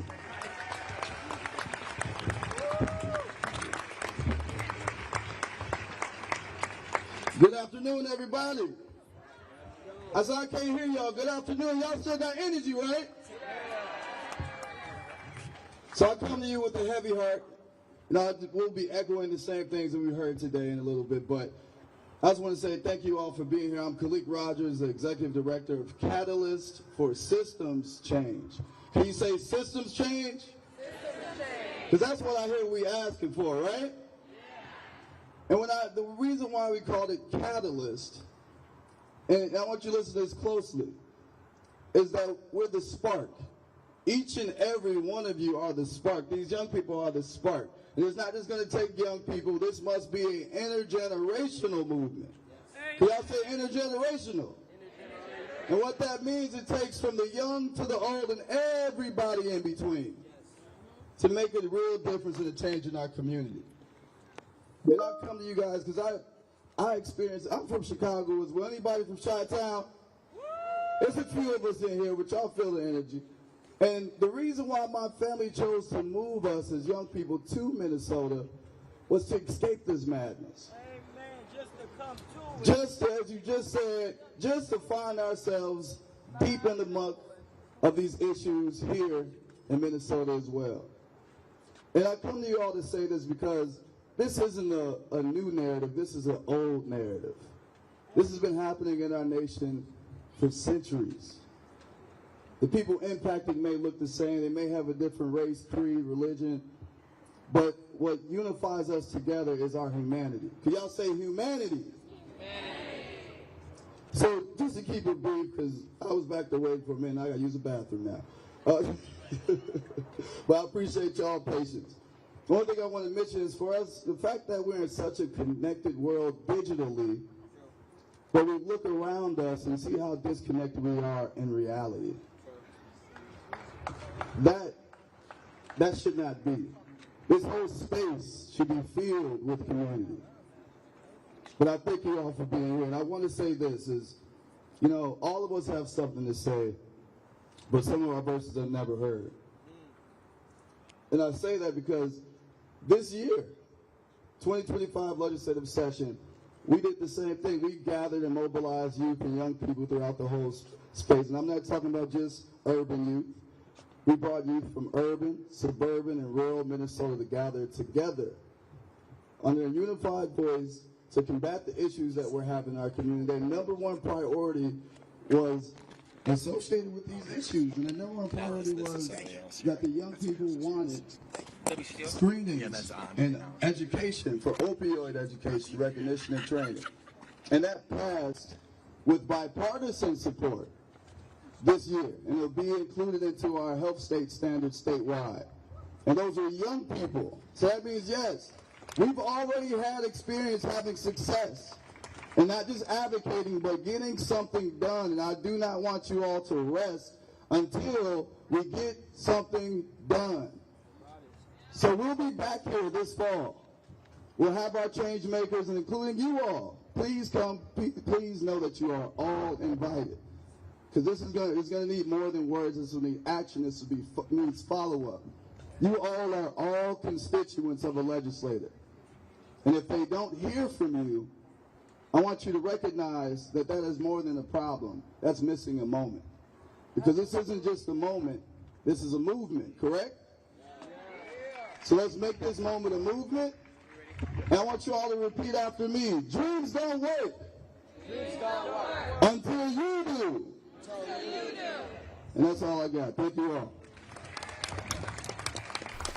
All right, we're going to hit a 2-minute break quickly and come right back after this. Hopefully this live event will continue, and we'll send you back to this right after this.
And just like that, we are back 2 minutes later. This situation, or I shouldn't say the situation, this rally continues in Minneapolis, Minnesota. A rally against guns and violence seen, of course, associated with guns. A lot of these speakers have been tying some of their discussion and conversation around what just happened at the Annunciation Catholic Church school last week. So we do want to go back to this, as this is happening live right now. To home, then what happens when you move to another state? Then that becomes close to home. Is it close to home just because it's in Minneapolis? Is it close to home just because it's in St. Paul? Is it close to home just because it's in North Minneapolis? Or is it close to home just because it happened in South Minneapolis? Or do we just think it's close to home because it may have happened in a suburb? I want to challenge you in regards to close to home, because close to home is where the heart is. And if we love people, anytime somebody's hurt, no matter where they are, that should be close to home. That should be close to home. When we're dealing with gun violence, it's not about a political affiliation. When I'm mentoring young men and they're faced with guns on a daily basis and don't know if they're going to make it home the next night, they're not a Democrat or a Republican. Those kids who just got murdered, they wasn't Democrat or Republican. They were just children. And we have to love on our children, regardless of where they live, regardless of what color they are, regardless of their class. We have to be able to activate like this all the time. All the time. Not just from a selective standpoint. We need to operate as human beings who love each other. I am a Christian. I'm bold about that. Scripture tells us to love each other as we would love our neighbor as we would love ourselves. If we just practice that one particular principle, we would have this whole thing solved. And I'm going to tell you that the loudest voice in the room is not always the smartest voice in the room. The loudest voice in the room is not always the smartest voice in the room. And so I just want to say to you that at the end of the day, we need to come together. We really need to come together. But it's not just coming together in tragedy. When you see somebody that don't look like you, don't talk like you, and not from your neighborhood, we need to be able to embrace each other. Because that's how we solve this problem. My problem is your problem. Your problem is my problem. So let's work to solve these problems together. Let's show up at the state capitol throughout the year, not just when we got to bury our babies. God bless their soul, and they're definitely going to heaven. There's no question about it. The enemy didn't win. The young man that murdered these kids, they didn't win. He didn't win. I know some of y'all think he got off easy, but there's another day coming. He didn't get off easy. But we have to show love and compassion. We have to treat each other like human beings. And we have to put our political agendas aside. And we have to go after our kids. And we have to love on our kids. Last thing I want to say is that we cannot just promote negativity. We have to be conscious about what our kids are dealing with. We have to be able to deal with the mental health issues. We have to be able to provide the money on the federal and on a state level to deal with mental health issues. We have to get money and overcome the red tape of getting money to flow down to different organizations that are out here that are dedicated to helping these young people make positive life choices. And we have to celebrate the positive. So let's start celebrating the positive and coming together, but not just when it's a tragedy, but let's just do it because we're good human beings.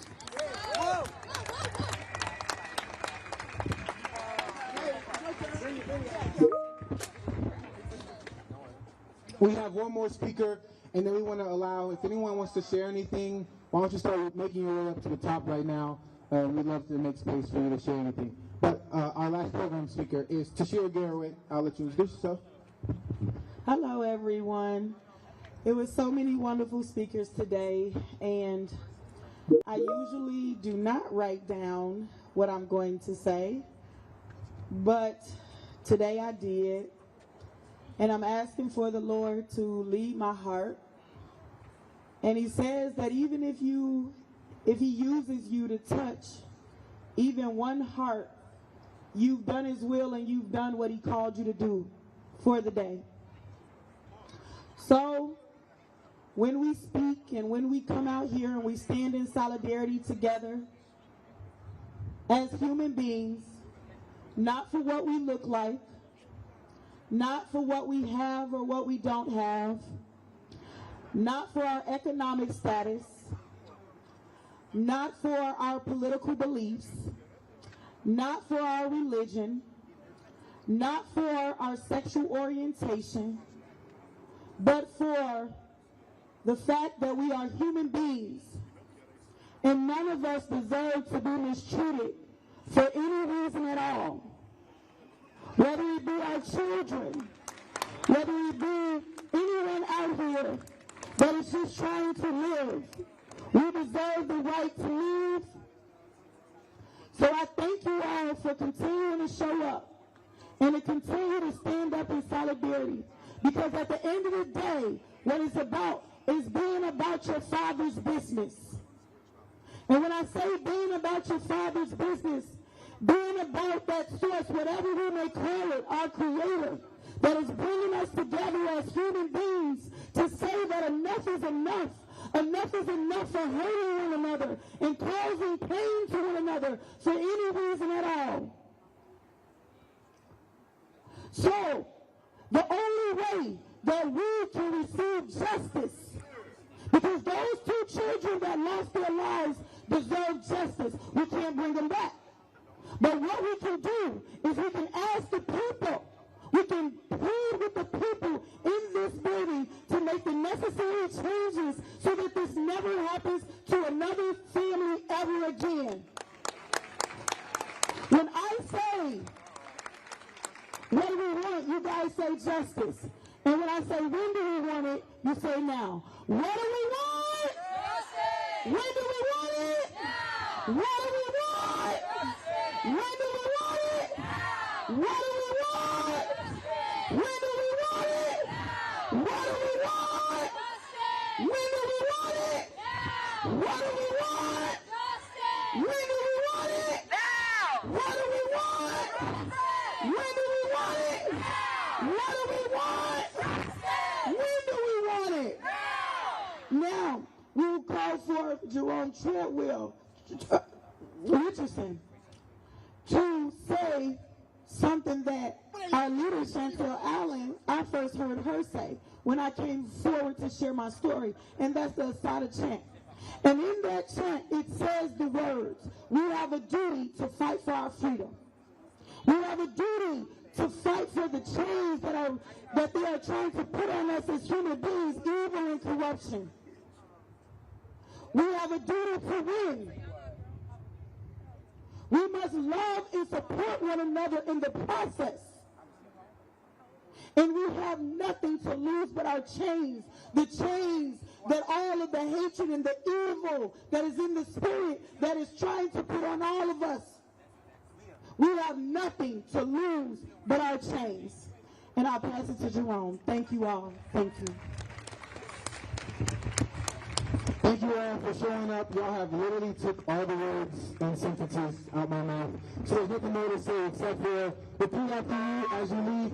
We have a duty to fight for our freedom. We have a duty to fight for our freedom. We have a duty to win. We have a duty to win. We must love and protect one another. We must love and protect one another. We have nothing to lose but our chains. We have nothing to lose but our chains. We have a duty to fight for our freedom. We have a duty to fight for our freedom. We have a duty to win. We have a duty to win. We must love and protect one another. We must love and protect one another. We have nothing to lose but our chains. We have nothing to lose but our We have nothing to lose but our chains. We have nothing to lose but our chains. We have nothing to lose but our chains. We have nothing to lose but our chains. All power to the people. All power to the people. Thank you all so much.